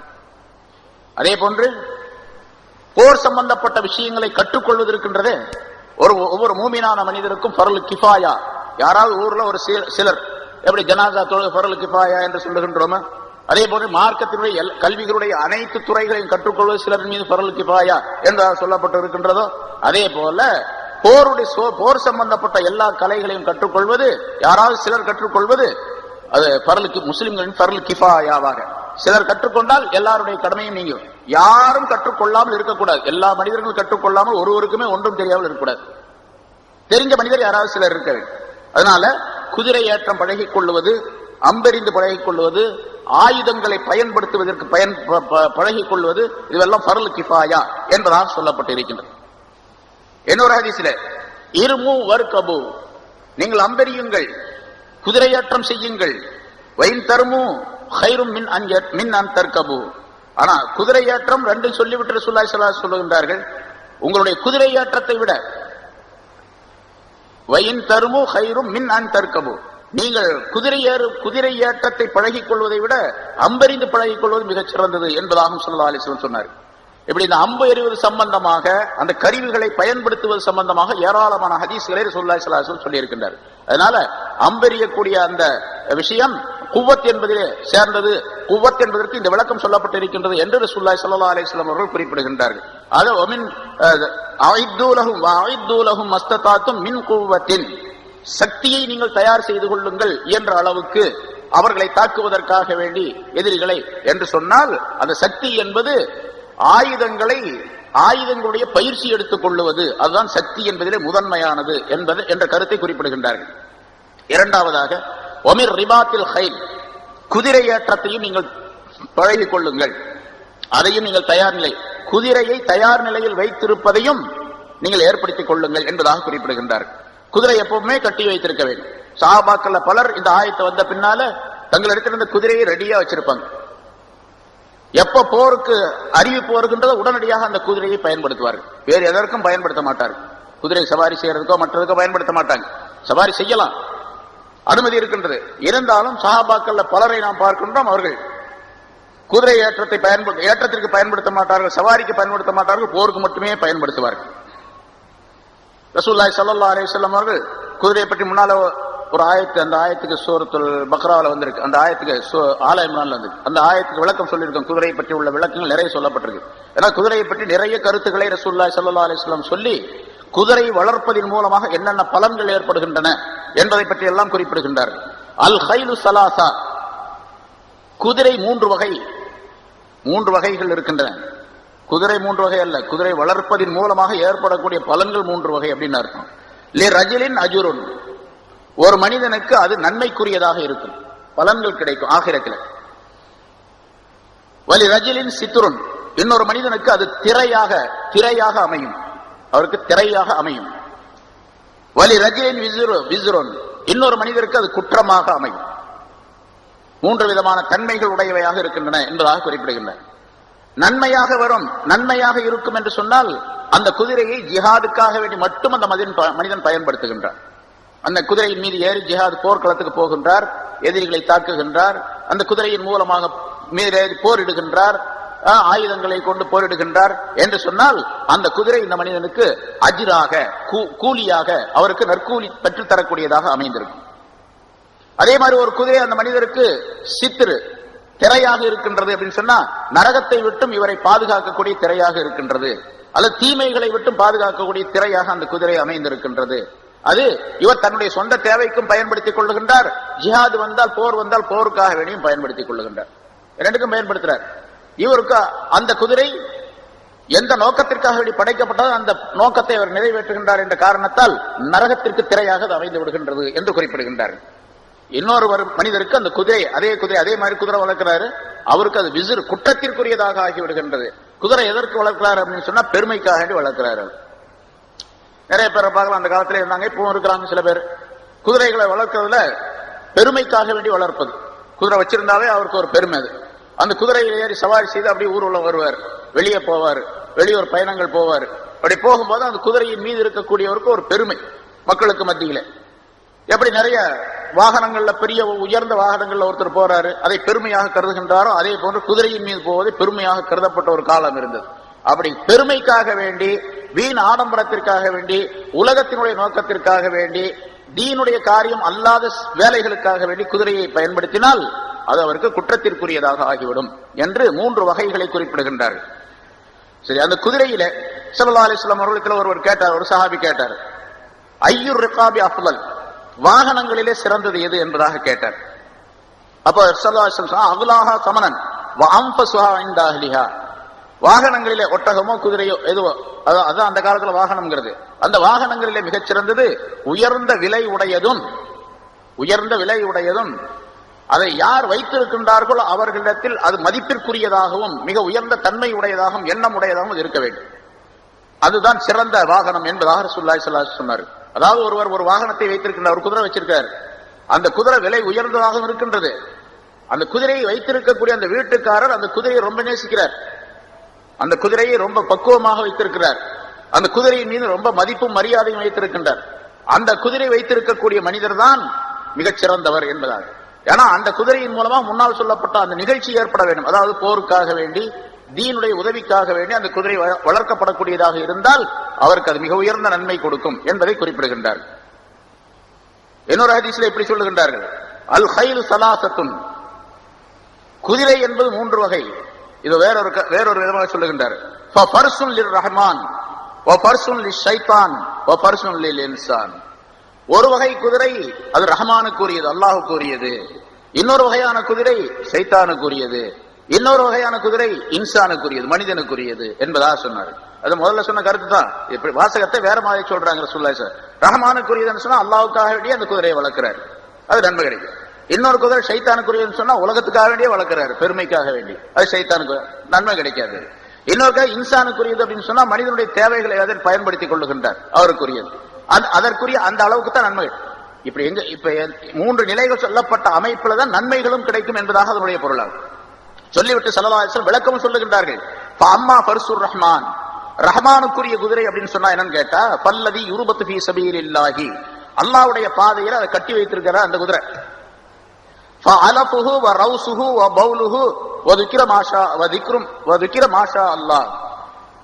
அதாவது அதற்கு தீனி போடுவது, அது சாப்பிடக்கூடிய தீனியை சாப்பிட்டுட்டு அது போடக்கூடிய கழிவு, அதனுடைய கழிவுகள், விட்டைகள், அதனுடைய சிறுநீர், இவை அனைத்துமே அல்லாஹ் தஆலாவிடத்தில் நினைவு கூறப்படக்கூடியதாக. என்ன சொல்ல போனா மீசான் என்ற தராசில இதுவெல்லாம் எடை போடப்படும். இவருடைய நன்மையோடு கணக்குல அது சேர்ந்து போயிடும். அவ்வளவு பெரிய நன்மைக்குரியதாக அந்த குதிரை